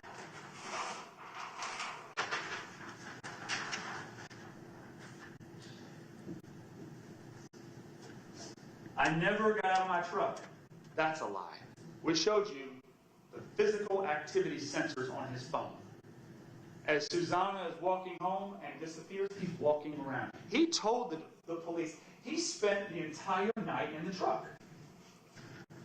He said he drove around all night. He even said when he was doing reports later at the QT, he was sitting in his vehicle. Never said he got out of his vehicle. Not one time. On the side of Highway 316, sitting in his vehicle. Yet hour after hour after hour, it shows him walking. And it shows him traveling hundreds of meters.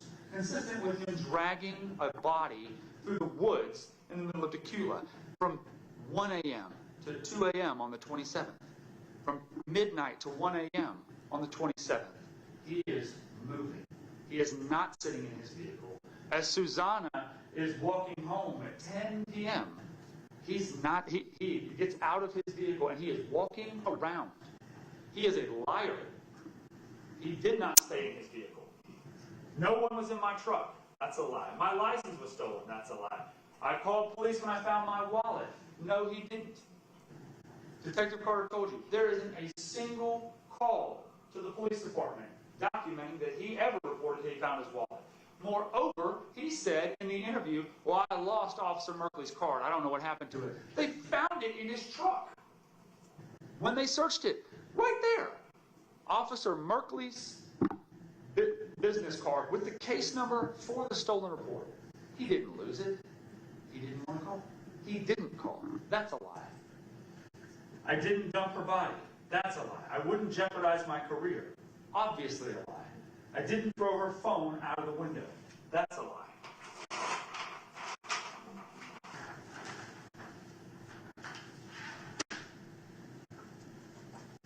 I didn't make a false report. That's a lie. I didn't know that girl. He obviously is lying. He picked her up that night and killed her. I've never seen her. I had nothing to do with this. Nothing happened between us. I don't know where she lived. I wasn't in front of her house. Yes, he was. His vigilant records show him parked right at the next door of her house. Stopped, stationary, parked a month after her disappearance in front of her mother's house. As her mother still didn't know where she was, he is out there, stopped in front of their house. And they told you when they testified, we saw a black truck, that would come back and around there, and he's parked there. My personal phone was dead. Why'd you use your work phone? Well, my personal phone was dead. Garbage. It's a lie. It wasn't dead. He used it all night long. It maps him everywhere. He's calling people on it. That's a lie.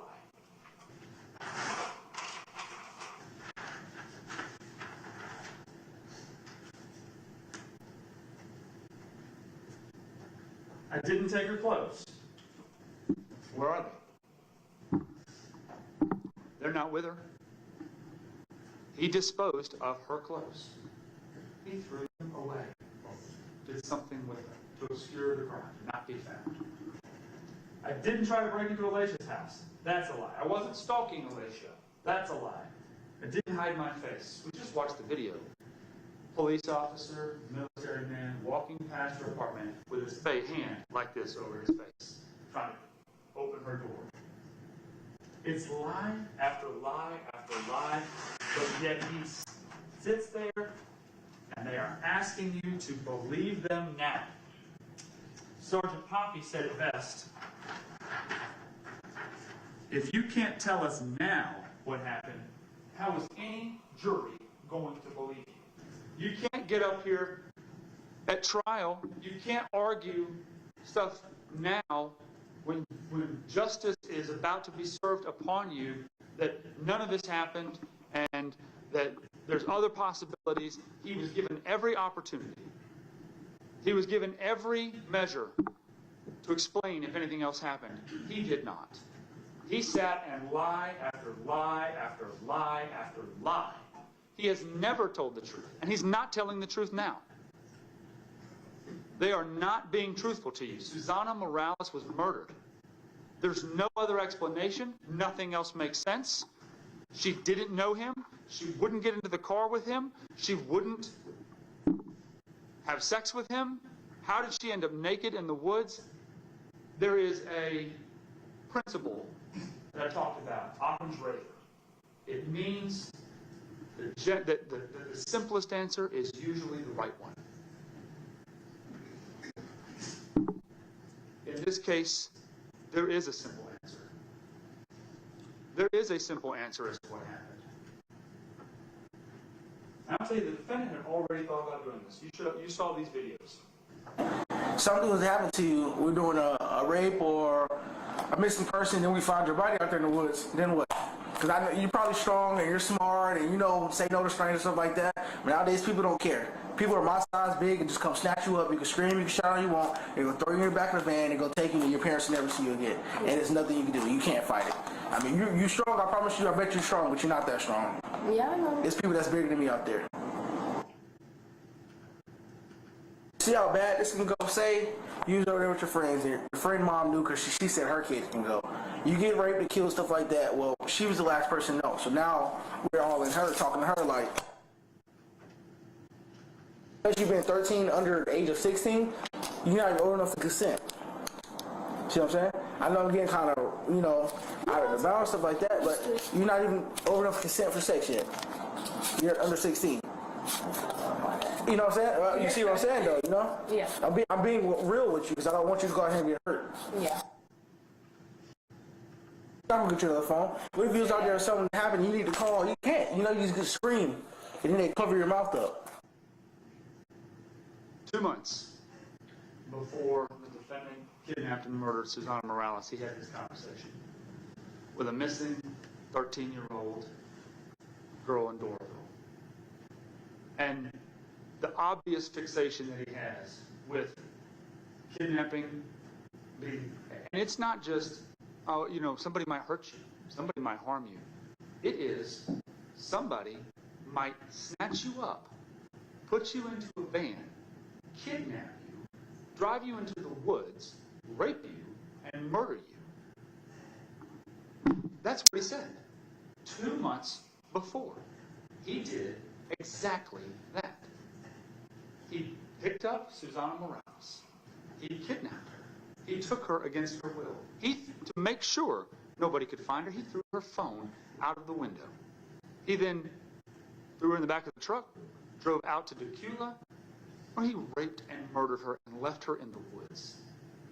And you can hear it from his own mouth. This was not something he hadn't thought about, something that hadn't occurred to him.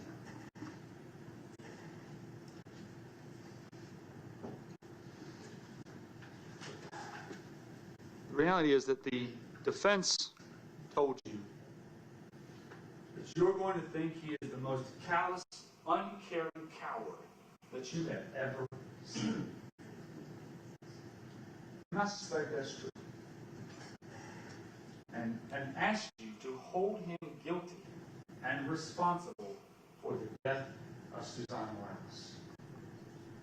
That's what the defense asked you to do. I'm also asking you to do that.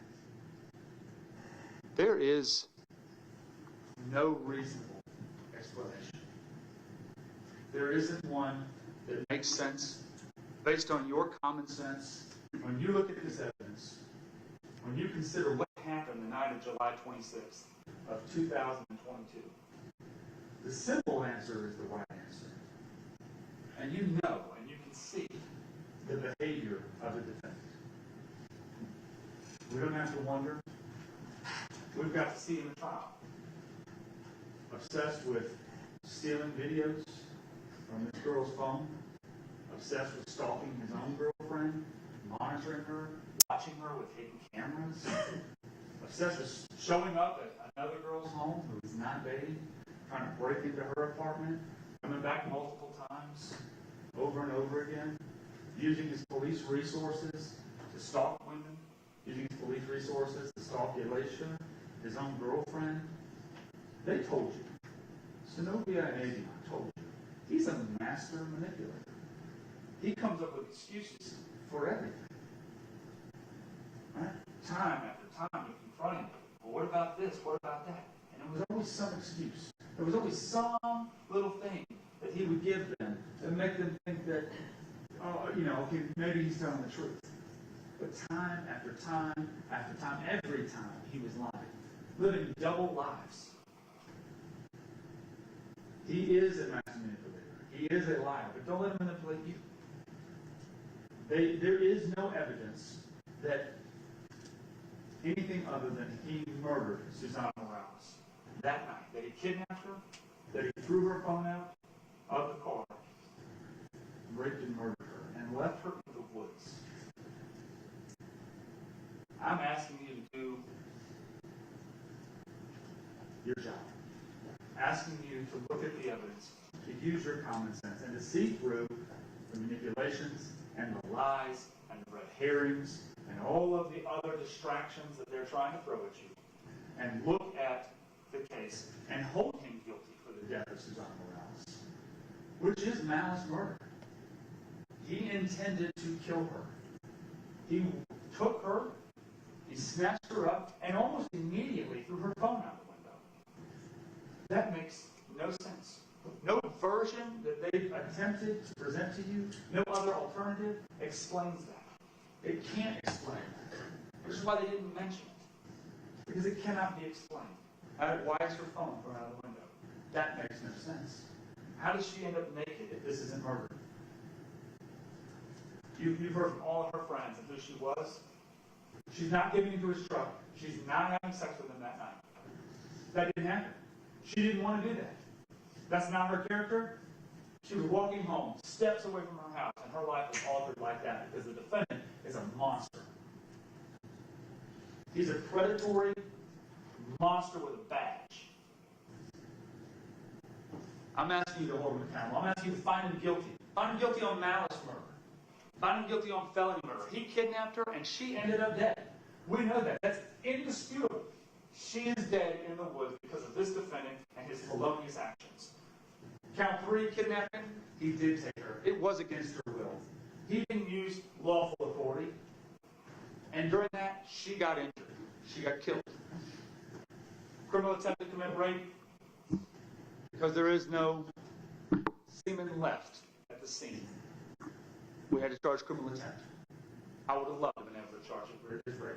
But I'm stuck with the fact that he let her stay out there for 196 days and for her flesh to rot off her bones so that nothing could be done. And no traces of the forensic evidence could be gotten. Count 5, false report of a crime. Already admitted that one. But even despite that, it's overwhelmingly obvious that he lied about that. And that he is the one responsible. There is no one else. There's nobody else to hold accountable. There's nobody else involved. There's no evidence of anyone else involved. There's nothing. It's solely the defendant in this case. And I ask you to hold him accountable for what he did, which is kidnapping, murdering Susana Morales. Thank you.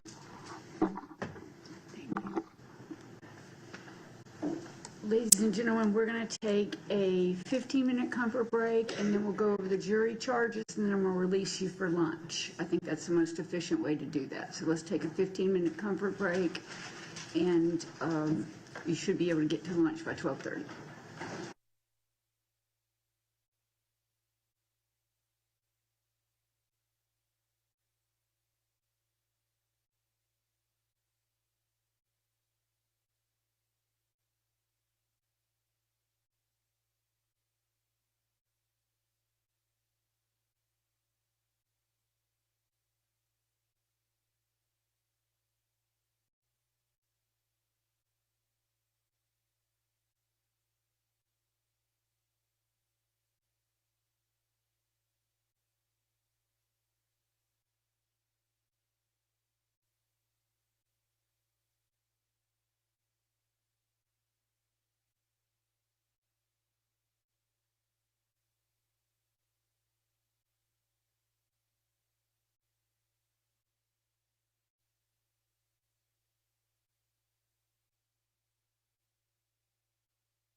the laws of said state, the good order, peace, and dignity thereof.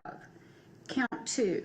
The grand jurors aforesaid, in the name and behalf of citizens of Georgia, charge and accuse Miles Bryant with the offense of felony murder, for that the said accused in the county and state aforesaid, between the 26th day of July 2022 and the 27th day of July 2022, the exact date of the offense being unknown to the grand jury while in the commission of the offense of kidnapping, a felony, did cause the death of Susana Morales, a human being, in a manner unknown to the grand jury, contrary to the laws of said state, the good order, peace, and dignity thereof. Count 3. The grand jurors aforesaid, in the name and behalf of the citizens of Georgia, charge and accuse Miles Bryant with the offense of kidnapping, for that the said accused in the county and state aforesaid on the 26th day of July 2022 did unlawfully abduct and steal away Susana Morales without lawful authority or warrant, and held such person against her will, said act resulting in bodily injury to Susana Morales, contrary to the laws of said state, the good order, peace, and dignity thereof.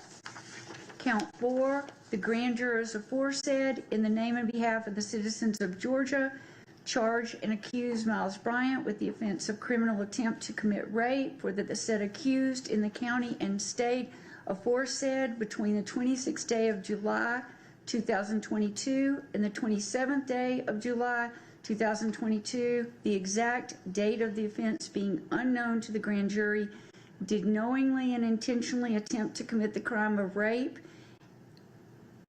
in that the said accused did kidnap Susana Morales, an act which constitutes a substantial step toward the commission of said crime, contrary to the laws of said state, the good order, peace, and dignity thereof.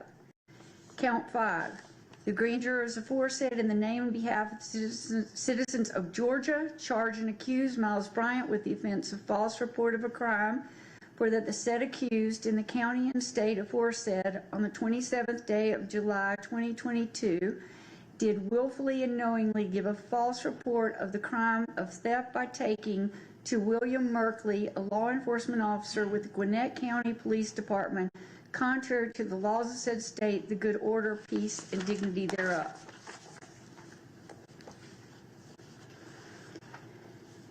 Dates immaterial. The indictment in this case does not state that the date of the offense is a material averment or element. Therefore, it is sufficient that the state show that the offense occurred prior to the filing of the indictment, regardless of the date listed in the indictment. Issue and plea of not guilty. The defendant has entered a plea of not guilty to this indictment. The indictment and the plea form the issue that you are to decide. Neither the indictment nor the plea of not guilty should be considered as evidence. Presumption of innocence, burden of proof, reasonable doubt. The defendant is presumed to be innocent until proven guilty. The defendant enters upon the trial of the case with the presumption of innocence in his favor. This presumption remains with the defendant until it is overcome by the state with evidence that is sufficient to convince you beyond a reasonable doubt that the defendant is guilty of the offenses charged. No person shall be convicted of any crime unless and until each element of the crime is proven beyond a reasonable doubt. The burden of proof rests upon the state to prove every material allegation of the indictment and every essential element of the crime charged beyond a reasonable doubt. There is no burden upon the defendant whatsoever, and the burden never shifts to the defendant to introduce evidence or to prove innocence. When a defense is raised by the evidence, the burden is on the state to negate or disprove it beyond a reasonable doubt. However, the state is not required to prove the guilt of the accused beyond all doubt or to a mathematical certainty. A reasonable doubt means just what it says. A reasonable doubt is a doubt of a fair-minded, impartial juror honestly seeking the truth. A reasonable doubt is a doubt based upon common sense and reason. It does not mean a vague or arbitrary doubt, but is a doubt for which a reason can be given, arising from a consideration of the evidence, a lack of evidence, or a conflict in the evidence. After giving consideration to all the facts and circumstances of the case, if your minds are wavering, unsettled, or unsatisfied, then that is a doubt of the law and you must acquit the defendant. But if that doubt does not exist in your minds as to the guilt of the accused, then you would be authorized to convict the defendant. If the state fails to prove the defendant's guilt beyond a reasonable doubt, it would be your duty to acquit the defendant.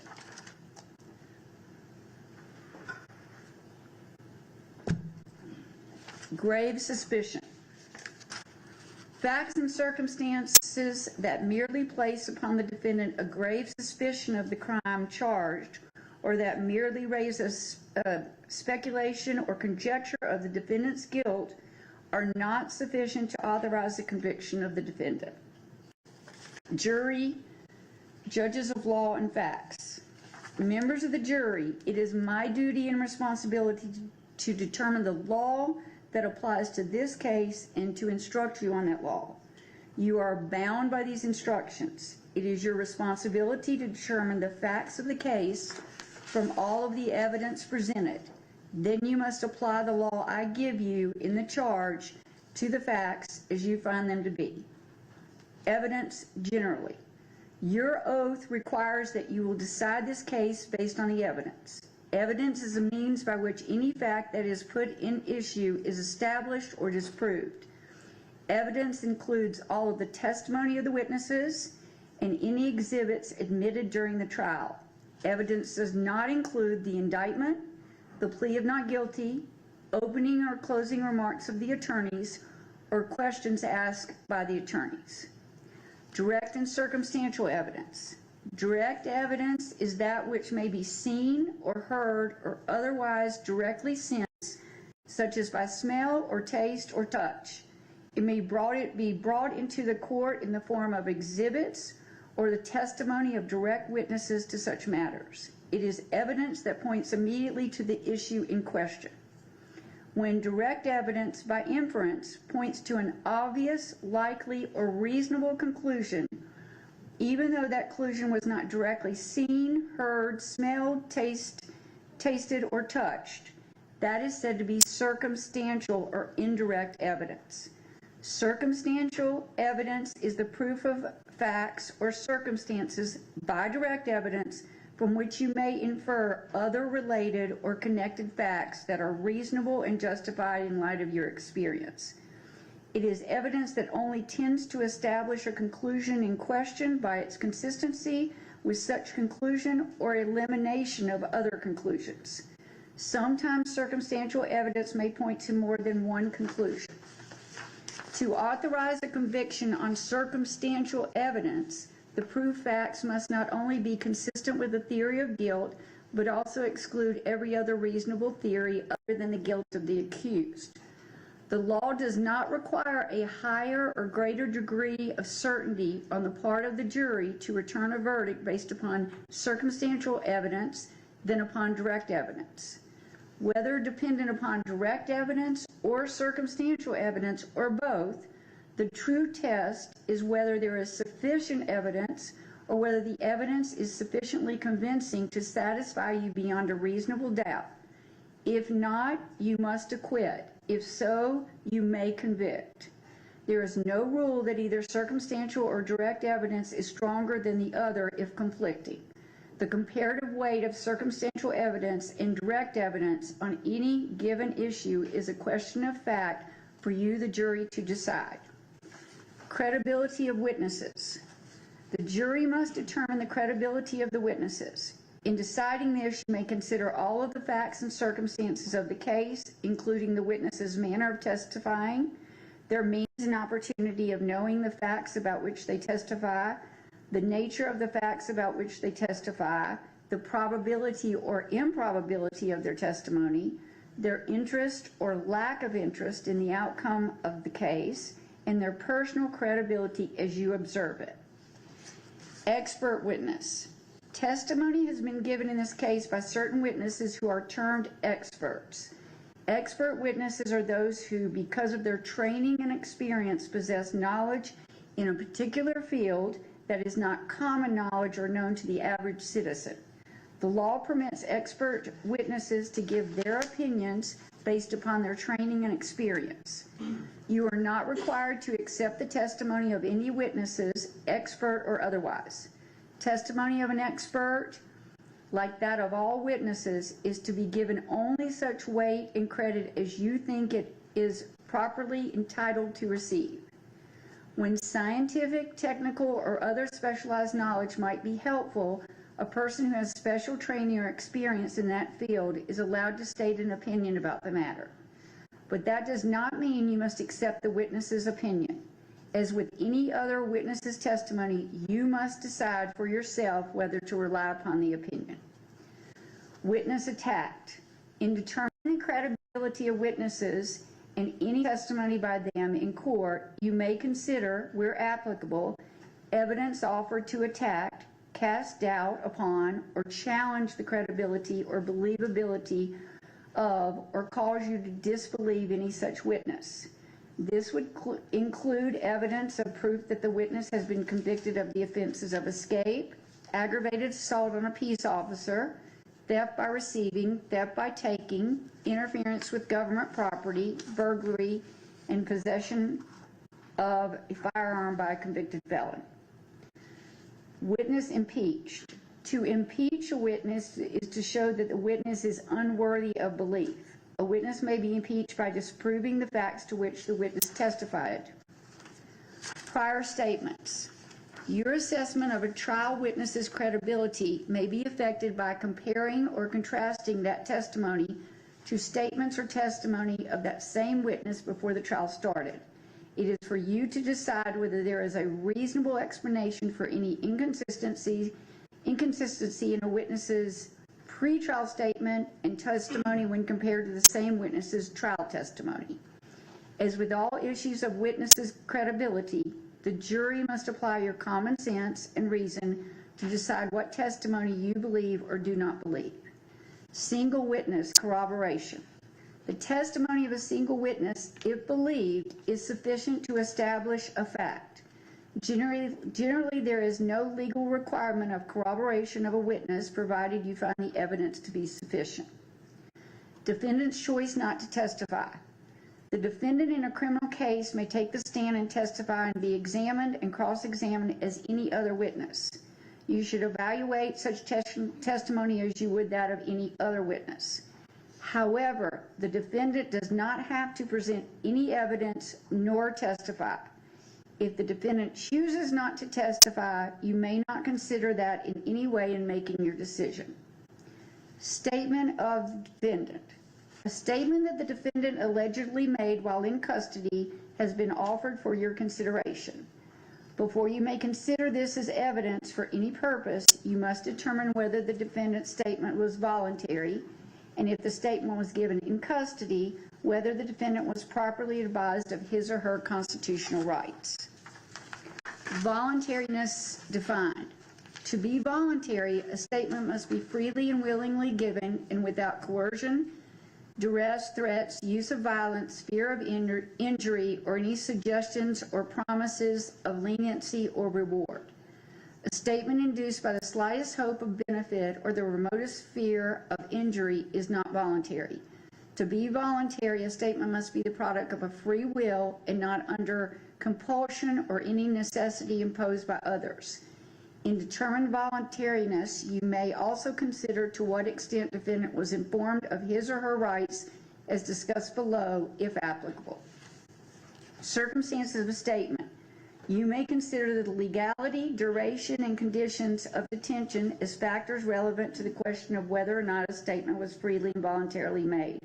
However, under the law, in order for a statement to be excluded because of illegal detention, it must be shown that the statement was, in fact, induced by such illegal detention. Burden of proof as to rights. The burden of proof is upon the state to establish that the statement was voluntary, that is, freely and willingly made. If you do not find that the statement was voluntary, you may not consider it for any purpose. Conditions precedent to consideration of statement. If you find, as mentioned above, that the defendant's statement was voluntary and that all the warnings as to the defendant's constitutional rights were given, that the defendant did understand the meaning of what was said and knowingly gave up such rights, then you may consider it as evidence. If so, then you must apply the general rules for testing the believability of witnesses and decide what weight, if any, you will give to all or any part of such evidence. If you fail to find defendant was properly informed of these rights and that he understood and gave up those rights, you must disregard the statement entirely and give it no consideration in reaching your verdict except for purposes of attacking the credibility of the witness or impeachment.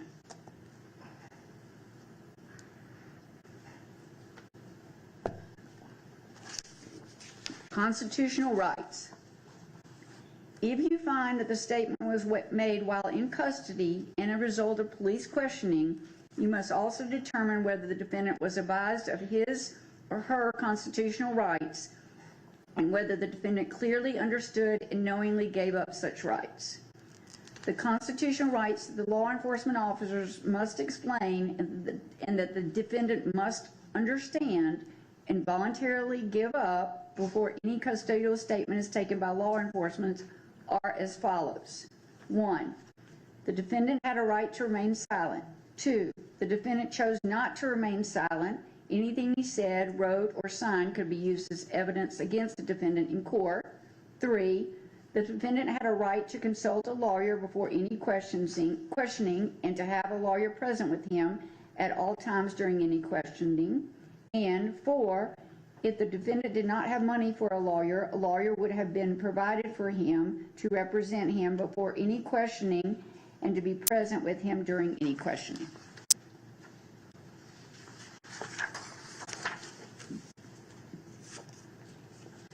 Burden of proof as to rights. The burden of proof is upon the state to establish that the warnings of all rights mentioned were given and they were understood and knowingly given up by the defendant. Other crimes, wrongs, or acts. Sometimes evidence is admitted for a limited purpose or against some parties and not others. Such evidence may be considered by the jury for the sole issue or purpose against that party for which the evidence is limited and not for any other purpose. In order to prove its case, the state must show intent. The state has offered evidence of other acts allegedly committed by the accused to prove intent and motive and negate any defenses of accident or mistake. To do so, the state has offered evidence of other crimes, wrongs, or acts allegedly committed by the accused.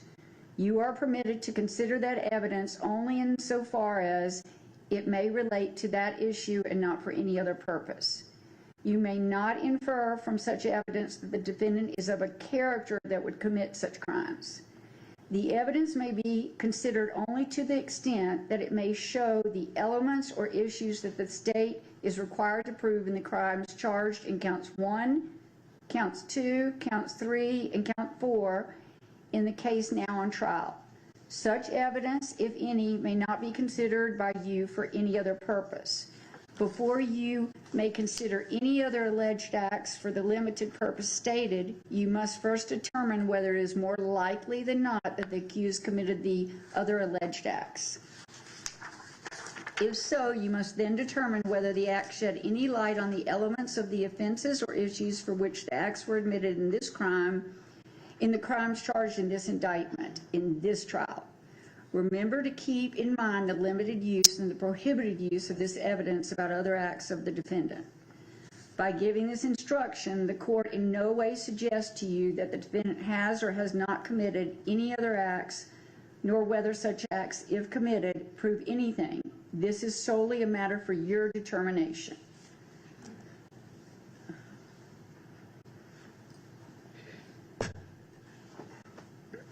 Identification and reliability. Identity is a question of fact for you to determine. Your determination of identity is dependent upon the credibility of the witness or witnesses offered for this purpose. You should consider all the factors previously charged you regarding credibility of witnesses.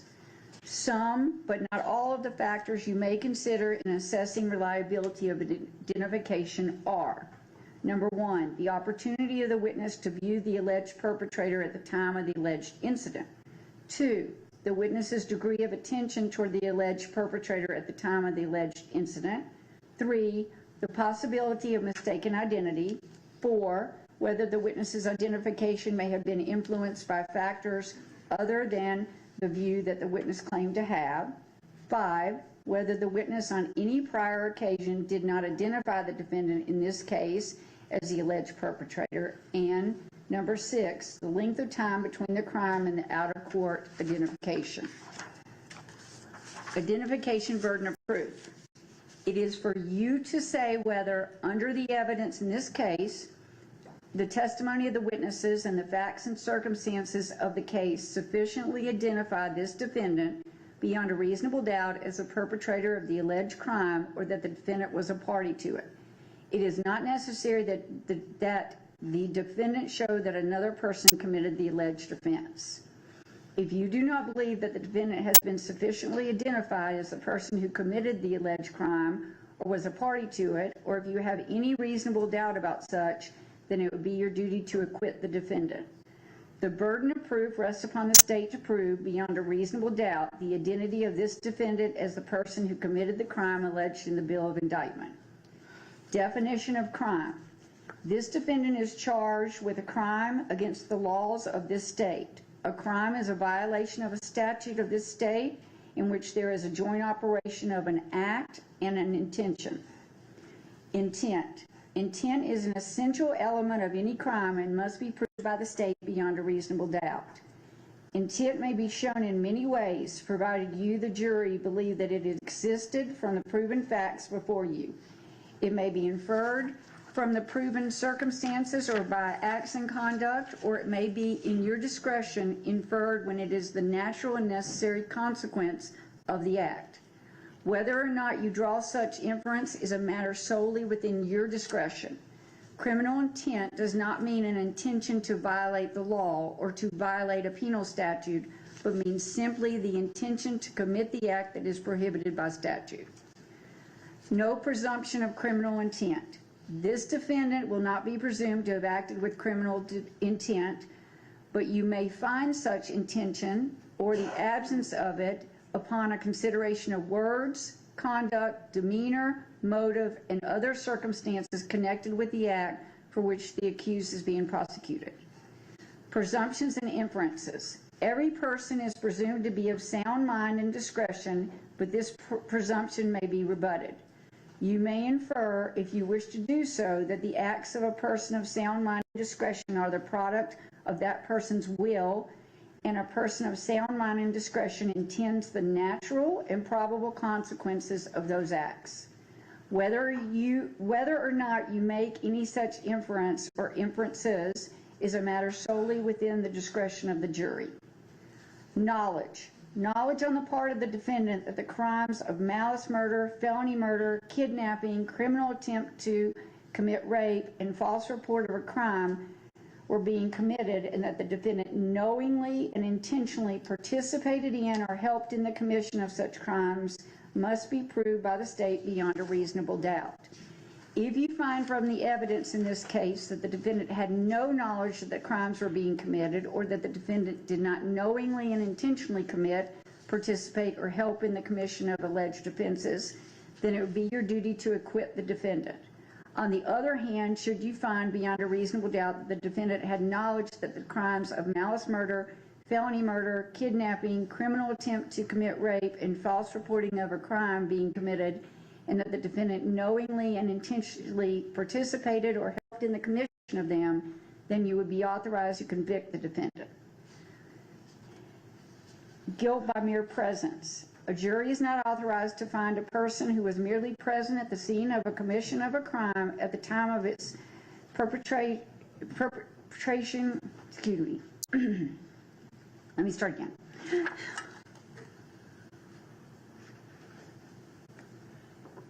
Guilty by mere presence. A jury is not authorized to find a person who was merely present at the scene of the commission of a crime at the time of its perpetration guilty of consent in and concurrence in the commission of the crime, unless the evidence shows beyond a reasonable doubt that such person committed the alleged crime, helped in the actual perpetration of the crime, or participated in the criminal endeavor.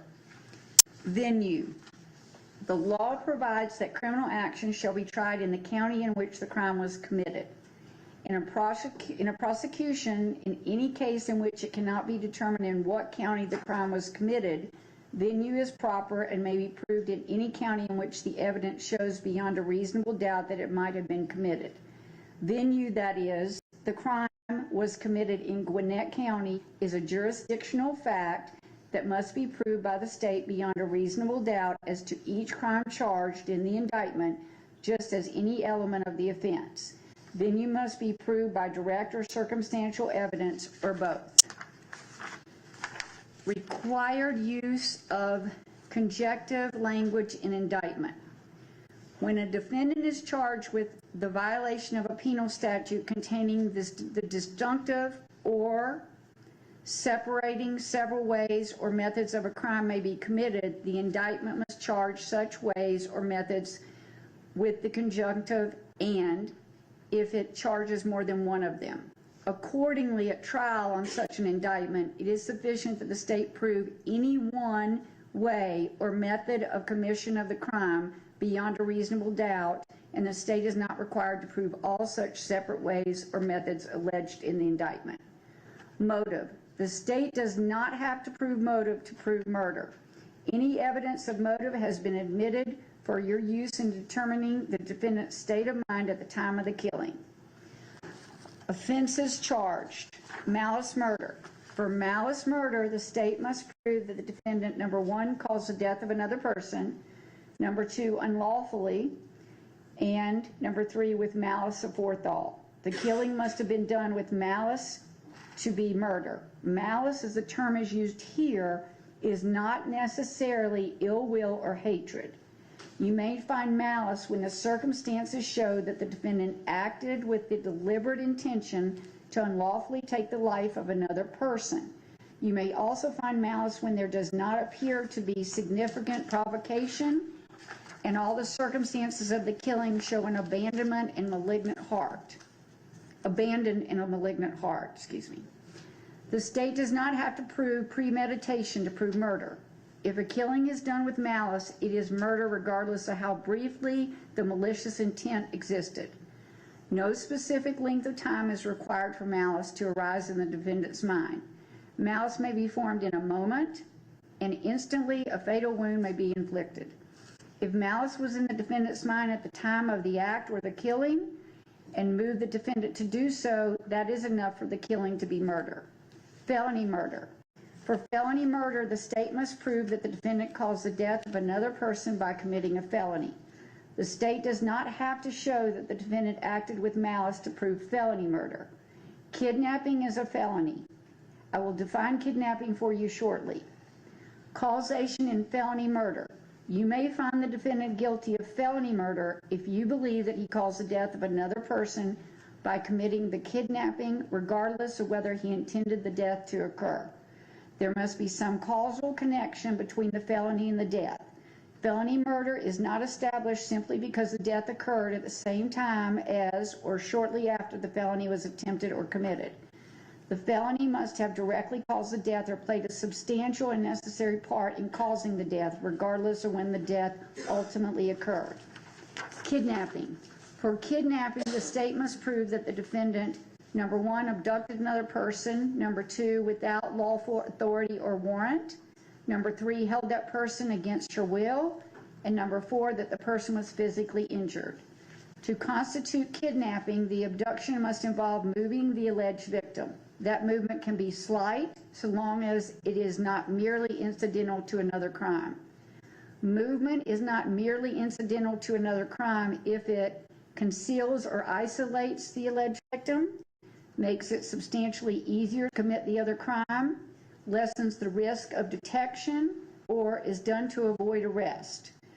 The injury may be minor, but it must have occurred during the kidnapping. It does not matter if the injury occurred at the beginning of the kidnapping or after the person was abducted. Criminal attempt to commit rape. A person commits criminal attempt to commit rape when, with intent to commit rape, that person performs an act that constitutes a substantial step toward the commission of the crime of rape.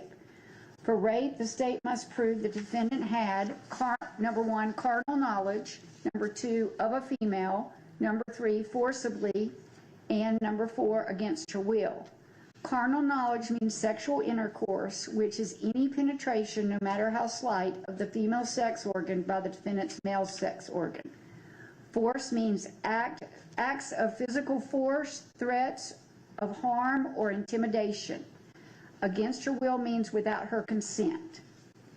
False report of a crime. A person commits false report of a crime when the person willfully and knowingly gives or causes a false report of a crime to be given to any law enforcement officer or agency.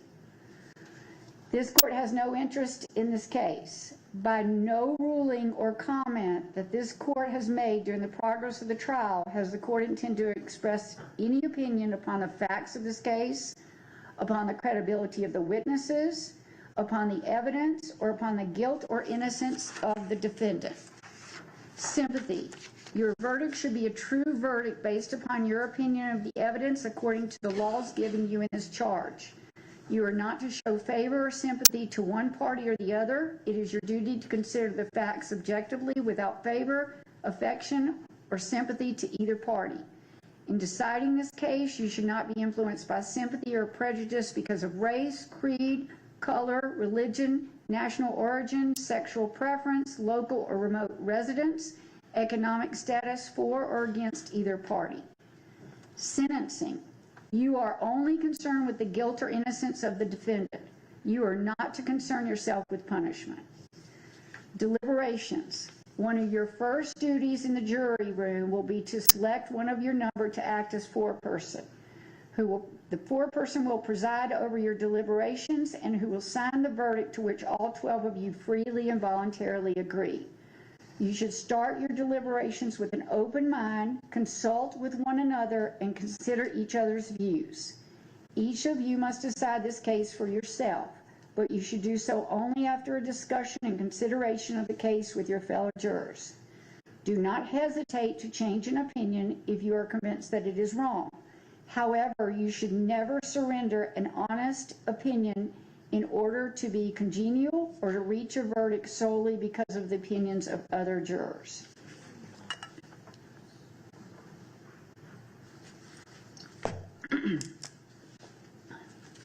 Verdict generally.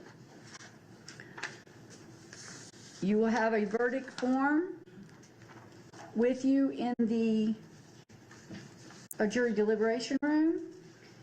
If, after considering the testimony and evidence presented to you together with the charge of this court, you should find and believe beyond a reasonable doubt as to count 1 that the defendant Miles Bryan in Gwinnett County, Georgia, did on or about July 26, 2022 and July 27, 2022, the exact date of the offense being unknown to the grand jury, commit the offense of malice murder as alleged in the indictment, you would be authorized to find the defendant guilty.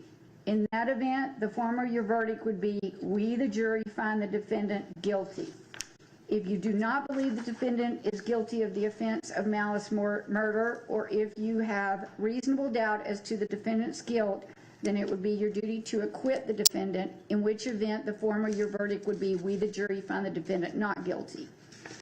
If, after considering the testimony and evidence presented to you, together with the charge of the court, you should find and believe beyond a reasonable doubt as to count 2 that the defendant Miles Bryan in Gwinnett County, Georgia, did on or between July 26, 2022 and July 27, 2022, the exact date of the offense being unknown to the grand jury, commit the offense of felony murder as alleged in the indictment, you would be authorized to find the defendant guilty.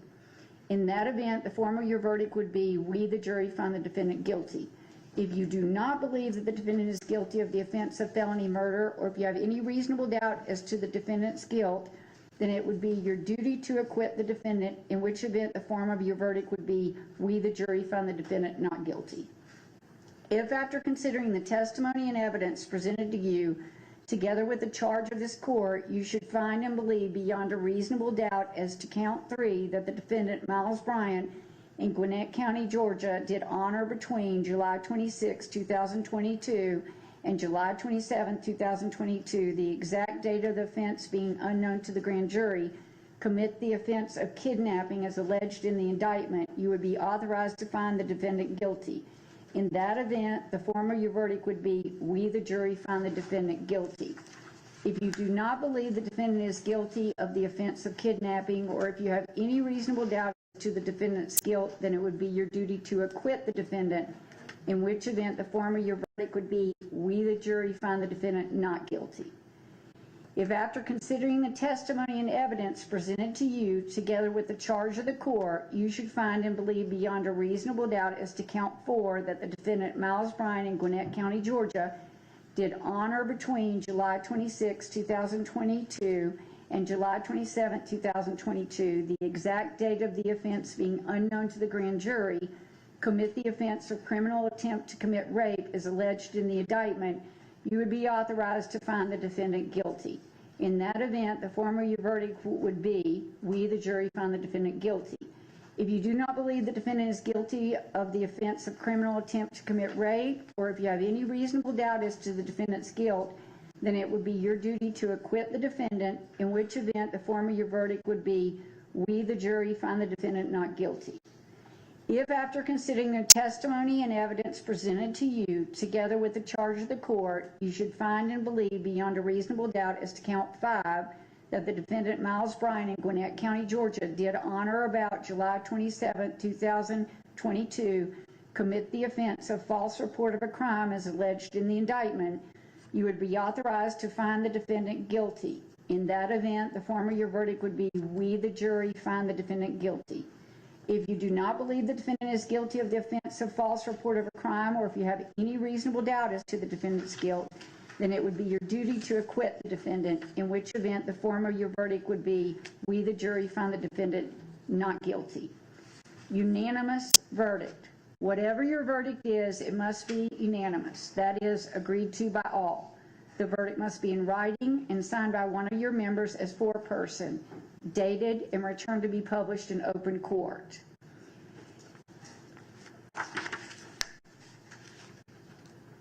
Any jury communication to the court from this point forward must be in writing. The parties must be informed of the content, and the writing must be marked as an exhibit and entered into the record. The court must allow counsel to suggest appropriate responses. The court must inform counsel of intended response of the court. The court must allow opportunity for counsel to respond. Again, you will have a verdict form with you, and after you return from lunch, you may retire to the jury room, but I don't want you to begin your deliberations until you return to the jury room, receive the indictment and any evidence that's been admitted in this case. Does the state have any objections to the reading of the jury charges? Yes.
Attorney's approach again.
Ladies and gentlemen, I'm just going to reread the charge on kidnapping. There was a typo, and I'm just going to reread it. If after considering the testimony and evidence presented to you, together with the charge of the court, you should find and believe beyond a reasonable doubt as to count 3 that the defendant Miles Bryant in Gwinnett County, Georgia, did on or about July 26, 2022, commit the offense of kidnapping as alleged in the indictment, you would be authorized to find the defendant guilty. In the event, the form of your verdict would be, we, the jury, find the defendant guilty. If you do not believe the defendant is guilty of the offense of kidnapping, or if you have any reasonable doubt as to the defendant's guilt, then it would be your duty to acquit the defendant, in which event the form of your verdict would be, we, the jury, find the defendant not guilty. With that, I'm going to release you for lunch in the jury lunchroom, and then we will come back in jury deliberation. All right. Thank you.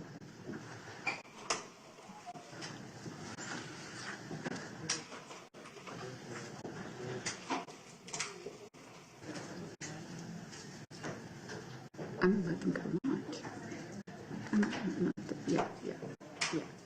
I'm going to let them go to lunch first. Roseanne, they need to go to lunch first, and then we'll separate. Okay? Just let Eddie know that. Okay. All right. For the record, there were 2 written mistakes. Top of page 19, which I caught. The offense being unknown to the grand jury, commit the offense of malice murder as alleged in the indictment, you would be authorized to find either or both of the defendants guilty. I caught that and corrected that in my verbal reading. And does the state and the defense authorize me to change that as I read it, to conform to how I read it? Yes, Your Honor. I think you would just be deleting the phrase either or both of. Right.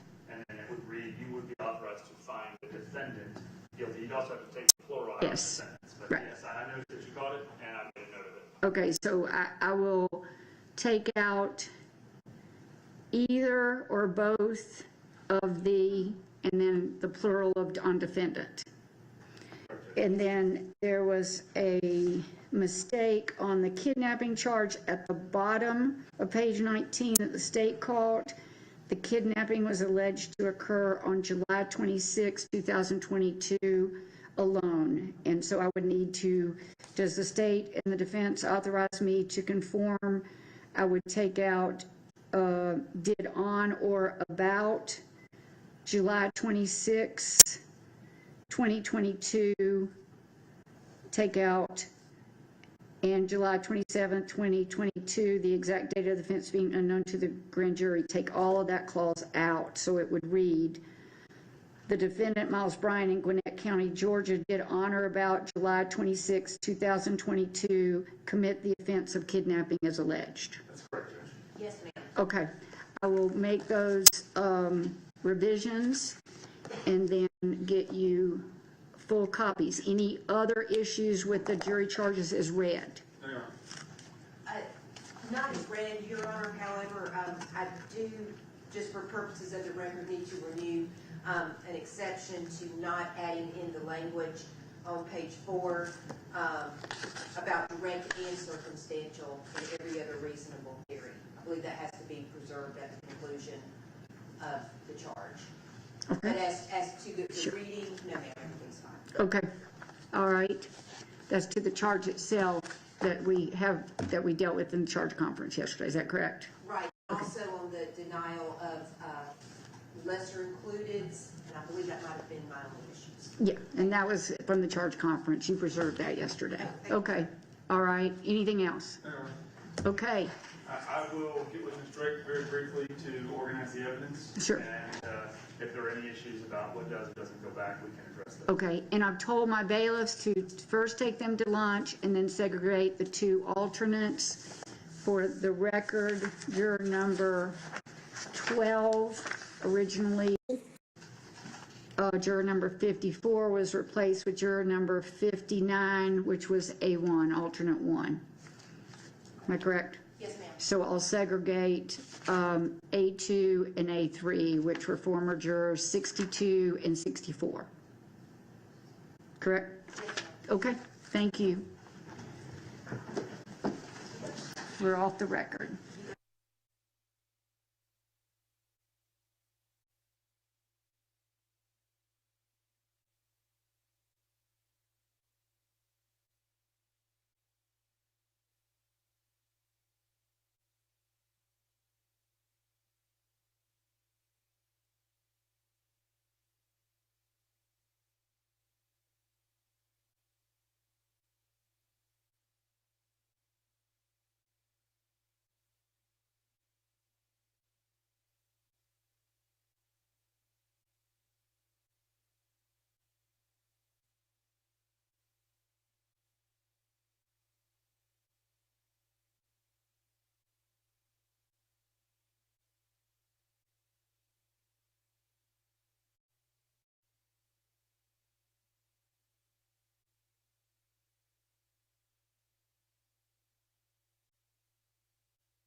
false report of a crime, we, the jury, find the defendant guilty. Signed June 12th, 2024 by the foreperson.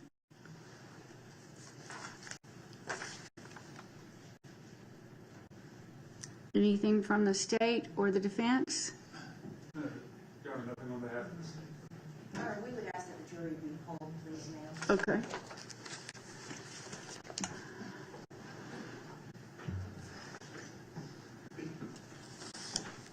All right.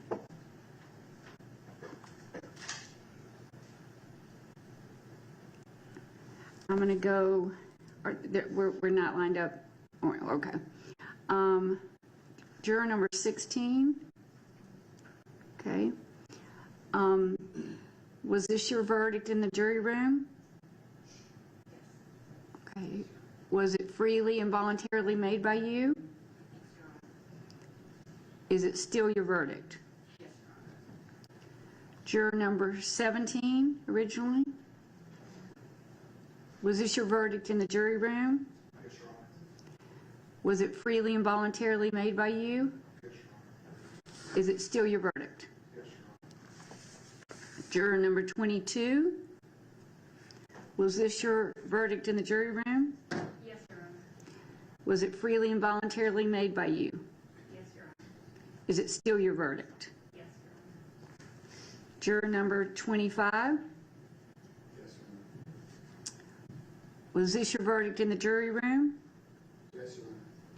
Was it freely and voluntarily made by you? Yes, Your Honor. Is it still your verdict? Yes, Your Honor. Juror number 32. Was this your verdict in the jury room? Yes, Your Honor. Was it freely and voluntarily made by you? Yes, Your Honor. Is it still your verdict? Yes, Your Honor. Juror number 33. Was this your verdict in the jury room? Yes, Your Honor.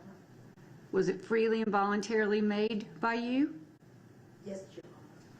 Is it still your verdict? Yes, Your Honor. Juror number 34. Was this your verdict in the jury room? Yes, Your Honor. Was it freely and voluntarily made by you? Yes, Your Honor. Is it still your verdict? Yes, Your Honor. Juror number 38. Was this your verdict in the jury room? Yes, Your Honor. Was it freely and voluntarily made by you? Yes, Your Honor. Is it still your verdict? Yes, Your Honor. Juror number 40. Was this your verdict in the jury room? Yes, Your Honor. Was it freely and voluntarily made by you? Yes, Your Honor. Is it still your verdict? Yes, Your Honor. Juror number 42. Was this your verdict in the jury room? Yes, Your Honor. Was it freely and voluntarily made by you? Yes, Your Honor. Is it still your verdict? Yes. Juror number 45. Was this your verdict in the jury room? Yes, Your Honor. Was it freely and voluntarily made by you? Yes, Your Honor. Is it still your verdict? Yes. Juror number 59. Was this your verdict in the jury room? Yes, Your Honor. Was it freely and voluntarily made by you? Yes, Your Honor. Is it still your verdict? Yes, Your Honor. Okay. Anything else from the state or the defense this time? Nothing on behalf of the state, Your Honor. Okay. Mr. Bryant, you now have been convicted of you now have been convicted of 3 felonies. I want to inform you you have a right to seek post-judgment relief from your felony convictions by either filing a direct appeal to a higher appellate court or to file a motion for a new trial. You have 30 days from the date I sign and file your sentence with the clerk of court to file a motion for new trial to any and all of the felony charges. Ms. Drake, are you going to file a motion for new trial? Yes, ma'am, and I did discuss that with my client about that process. Okay. You also have 4 years from the date of your sentence, from the date your sentence is final, to file a habeas corpus petition on the felonies. I'm going to appoint you an appellate lawyer to handle your case. Your trial lawyer is going to file a motion for a new trial within the 30 days to preserve your rights. And then your appellate attorney will explain these processes. But I want you to know the legal time frame that are required. You've also been convicted of a misdemeanor, and you have 1 year to file a habeas corpus on the misdemeanor of false report of a crime. I'm going to ask the jury to go back to the deliberation room and come back, talk to you, and then I'll be back out for sentencing. Yes, ma'am. May I approach them? Yes. Can I show it to defense counsel? Yes, please.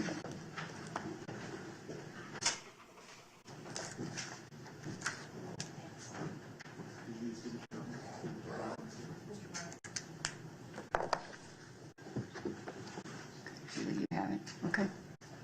I'll be out in just a few minutes.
Ladies and gentlemen, we are now going to begin the sentencing phase.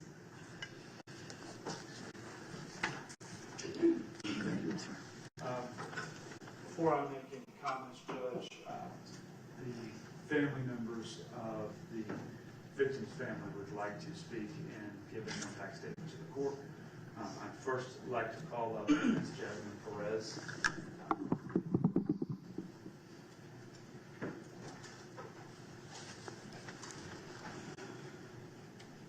Will you pull that microphone down, please?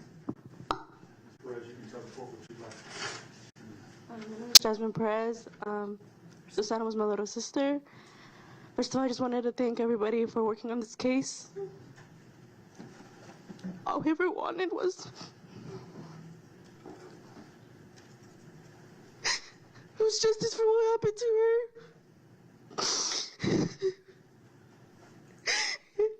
So I want to thank her for that. I mean, nothing will ever bring her back to this day. I still hope that I'll see her again.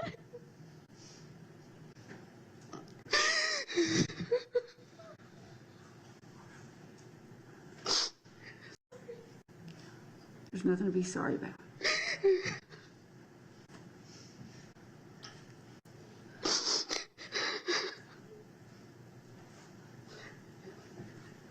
I just ask that he receives the maximum sentence because no family, no mother, no father, no one deserves to go through this.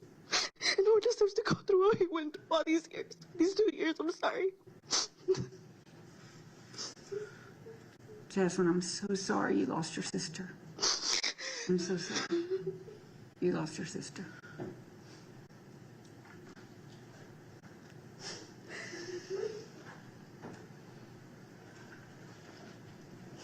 Next, Your Honor, Susana's other sister, Yulisa Sharia, would like to speak.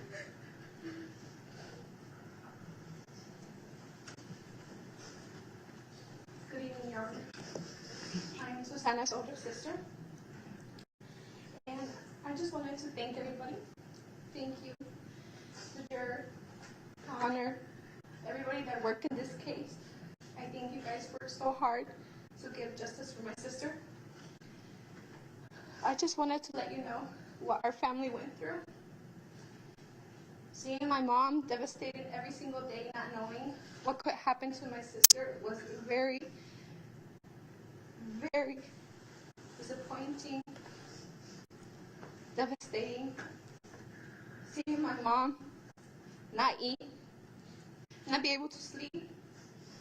Seeing my mom not wanting to cover herself, thinking that she could be somewhere lost, thinking the worst as the days pass. It's very, very hard not to think anything positive. As days, months, weeks passed, our minds were thinking the worst. Every single day, we had a different theory what could have happened to her. Maybe she got kidnapped. We didn't know anything. Every day was a new series in our mind, like a movie going through our heads. What's happening? What is she going through? Is she being held? Is she being forced to do something? I couldn't even have intimacy with my husband, thinking that she could have been being raped during that time. Seeing my mom lose weight that she never lost over years. She lost weight over 25 pounds during not knowing, thinking in the rain. Is she wetting herself? Is she outside? We didn't know. It was something that I don't desire anybody to go through. And we're here today. Thank you, thanking everybody that was involved to have this moment where at least we know something and have peace knowing that justice was made. And I want to thank you and our family for the full closure of this case. I am so sorry for the loss of your sister. And I hope that after today there will be some measure of peace for you. Thank you. That is what I wish upon you that you have some peace. Thanks again. Your Honor, lastly, Susana's mother, Maria, would like to speak. And Your Honor, the interpreter is here to interpret.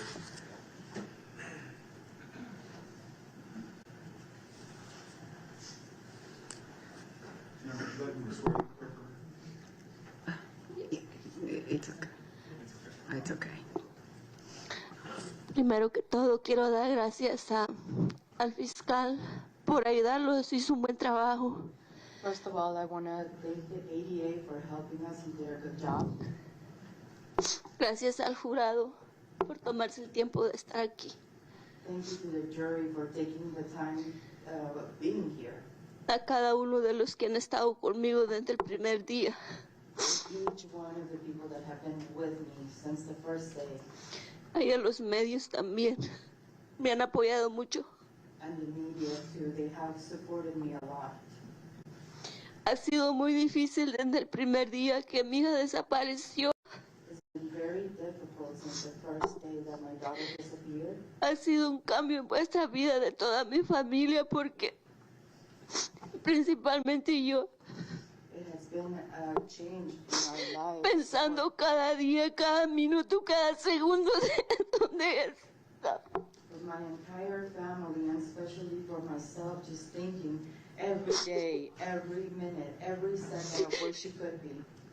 Casi 7 meses buscándola, recibiendo llamadas, diciéndome que la tienen, recibiendo fotos, diciéndome que me la van a mandar en pedazos. Almost 7 months, receiving calls, receiving messages, receiving pictures, saying that they were going to return her in pieces.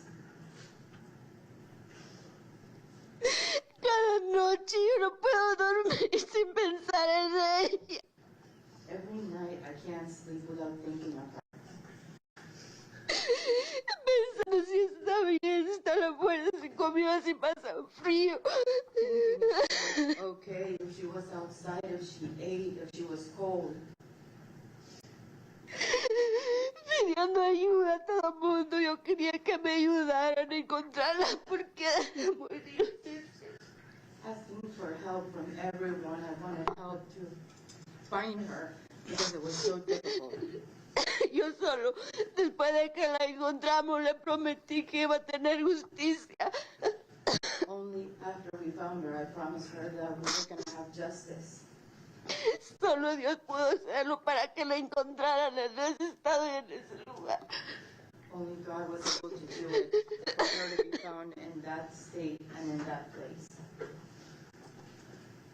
Yo no puedo, es muy difícil. Solo quiero que se tenga la justicia que ella se merece porque ella no merecía ser raptada, ni violada, ni matada. Yo no sé qué es lo que sufrió, yo solo sentí I don't know, this is la very aflicción hard de ella, el miedo de ella. to be taken, to be killed, to be raped, to be treated that way. Cada día yo lo siento cuando I feel it every ella day sucedió eso. that happened to her. Yo solo doy gracias a la juez y pido que se le dé todos los días que tenga de su vida de condena a la persona que le hizo eso a mi niña, porque era una niña alegre, buena, ella no le hacía daño a nadie. I just want to thank the judge, and I just want him to receive every day that he can, because she was a good girl, a happy girl, and she didn't deserve that. Yo sé que nada de esto me la va a regresar y no me quitará el dolor que siento cada día. I know that none of this is going to return her back to me, and it's not going to take away the pain that I feel every day. No hay una noche que no me acuesto llorando por ella porque yo la extraño tanto. There's not a night that I don't go to bed thinking about her because I miss her so much. That's all. Maria, please wait. Thank you. Thank you very much for your words. I cannot imagine the torture and pain you have endured till you found your daughter. And your daughter, Susana, did not deserve this. And I just hope that after today, you and your family can find some peace. That is what I wish for you. Hopefully, you will receive some peace now. Thank you.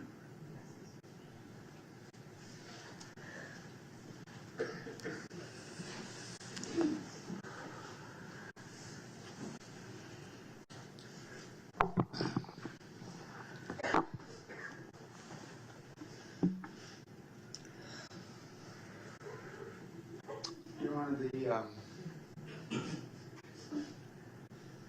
the defendant now standing convicted on count 1. The only sentences this court can impose are either a sentence of life with the possibility of parole or life without the possibility of parole.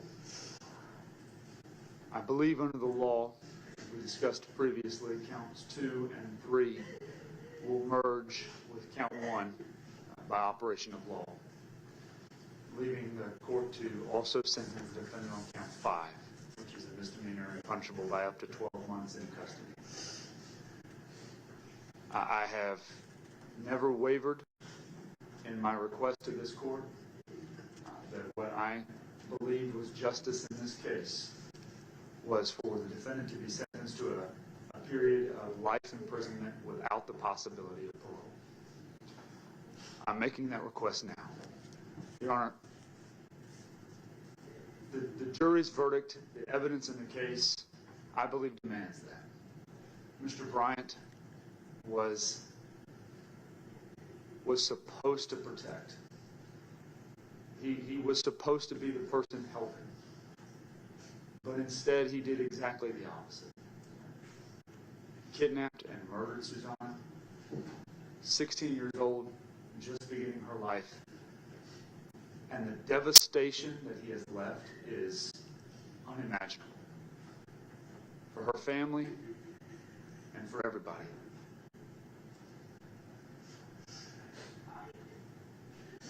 I don't have many more comments to make other than for somebody like him, Judge, there is no hope. He is a monster. He is what goes bump in the night.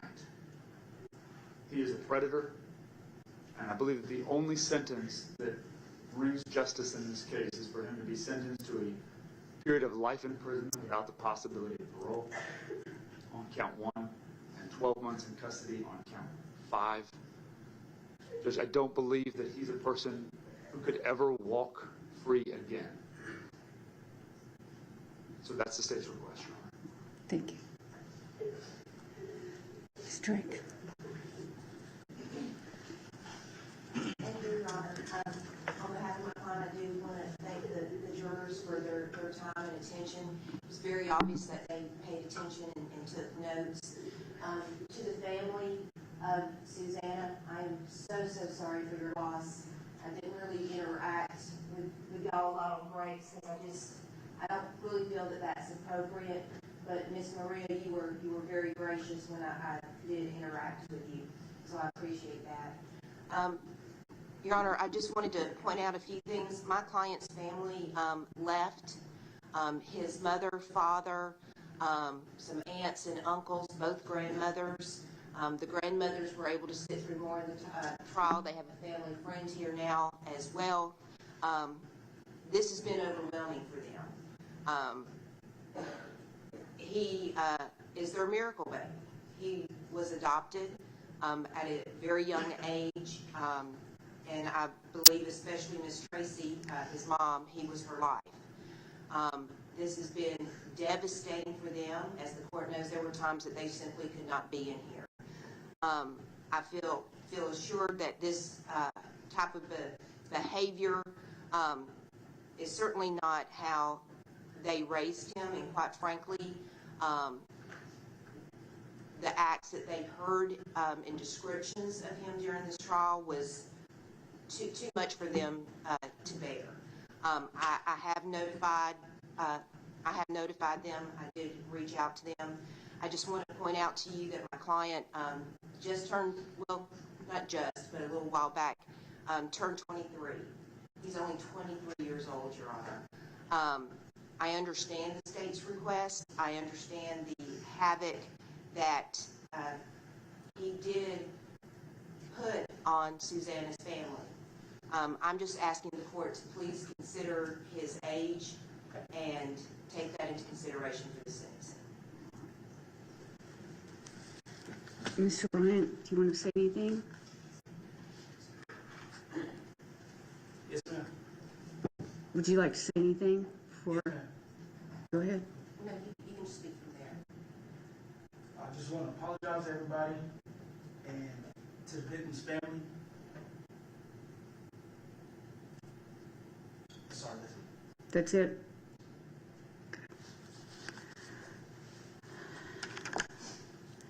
Mr. Bryant, on count 1, malice murder, I sentence you to life without the possibility of parole.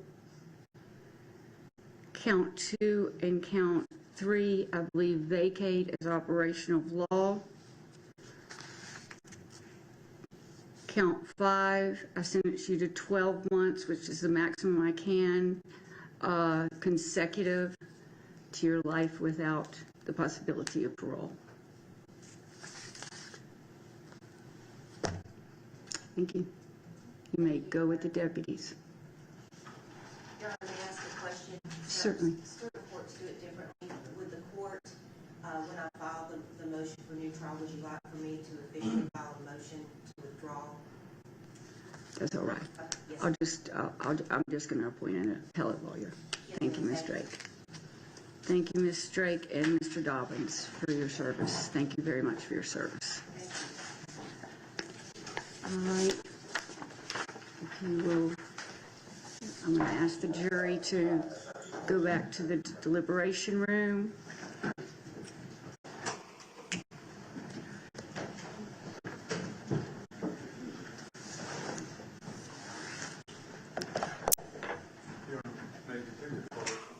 Absolutely.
I was gonna say, did y'all file any? It gets filed in, but I mean, I gotta figure it out.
You can print up here. You can print up here. I'm pretty sure. Susie prints up there all the time. I know what they're hooked up to the IT so much better. I mean, we can try it. I think if you sign into your computer, I think anybody can sign into their computer. Or plug it in. Trying to get something. I mean, I can run downstairs and sign it. We just want to get a signature on this. You want some products? You talking to me? I brought you up. That's what she did. She tried everything she could have had me pick up. She picked up the toy. She picked up the Happy Meal. I just wanted a little hamburger and a little bit of fries. Anybody have a kid that don't have this? What is it? I don't know. I can figure it out. It's I'm not in the sphere from Inside Out. I don't know what that is. Oh, no, boy, it's emotion. That motorcar. Did you see it on her? I did. Yeah. Because it's open Word or under documents. Actually, you can print from the old office. I'll bring it back. What's the printer?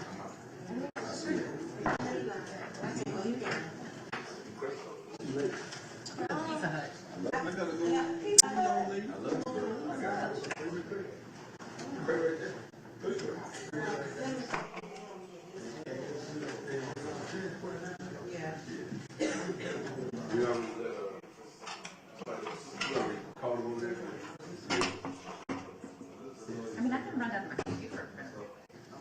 Just run it back up here.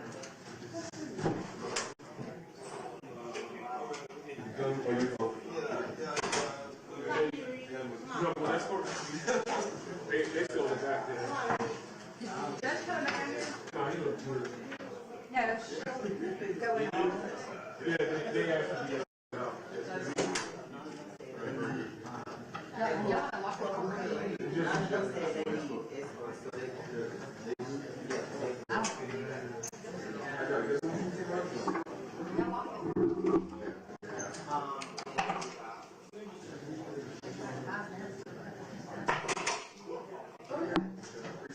I'm just gonna run up.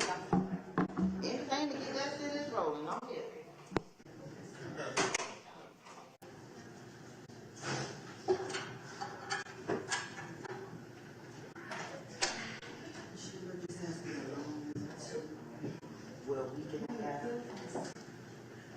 Thank you.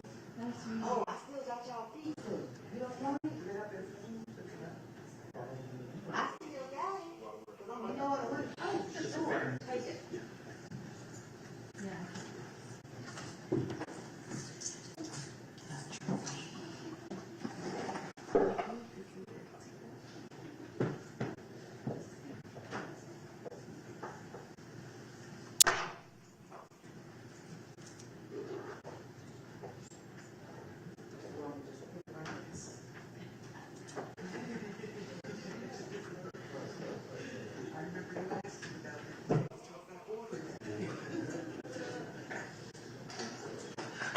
Y'all ain't got nothing hard. No. couldn't You know find what, it? you know what? I don't even know. I where found it's it. at. Oh, you found it? It's a wire over here.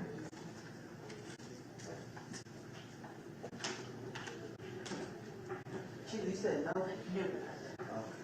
I don't think anything's right. I could tell something probably down there. We had calendar calls, like a small calendar call, like 3 or 4 cases, I but think she beat. no, I don't think we're, no. And I can always ask her. You just ask her, just text me. No, hey, Greg.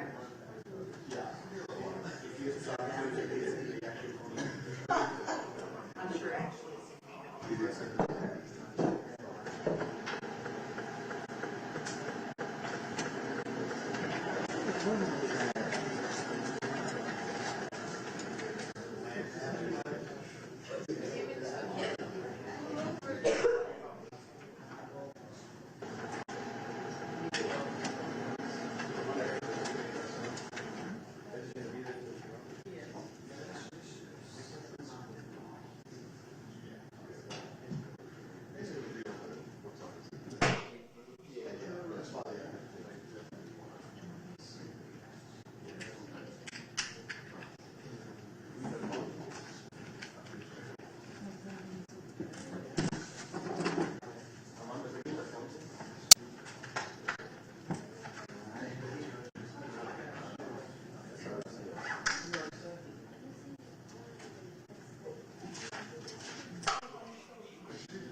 that those that want to speak to y'all, and we want to bring them up now.